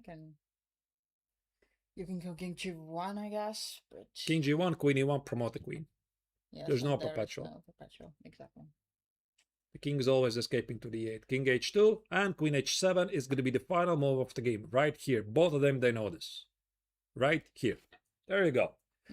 Zheng Shengsheng defeats Hare Krishnan in a clutch important game and yet again becomes the sole leader of the 7th Paul Keres Memorial because he has 6 points out of 7 and he is half a point ahead of Valery Kozakowski. Exactly. So Valery is holding the 2nd position, and then we have people with 5 points. We have Hare Krishnan with 5 points, Ezra Kirk, Thomas Laroussis, Alexander Moseska, Tyler Kainanen, and then the guys who won with 4 points. So Kreken, Austensen, Agnesa Terautisiana. 5 points, yeah? Wow.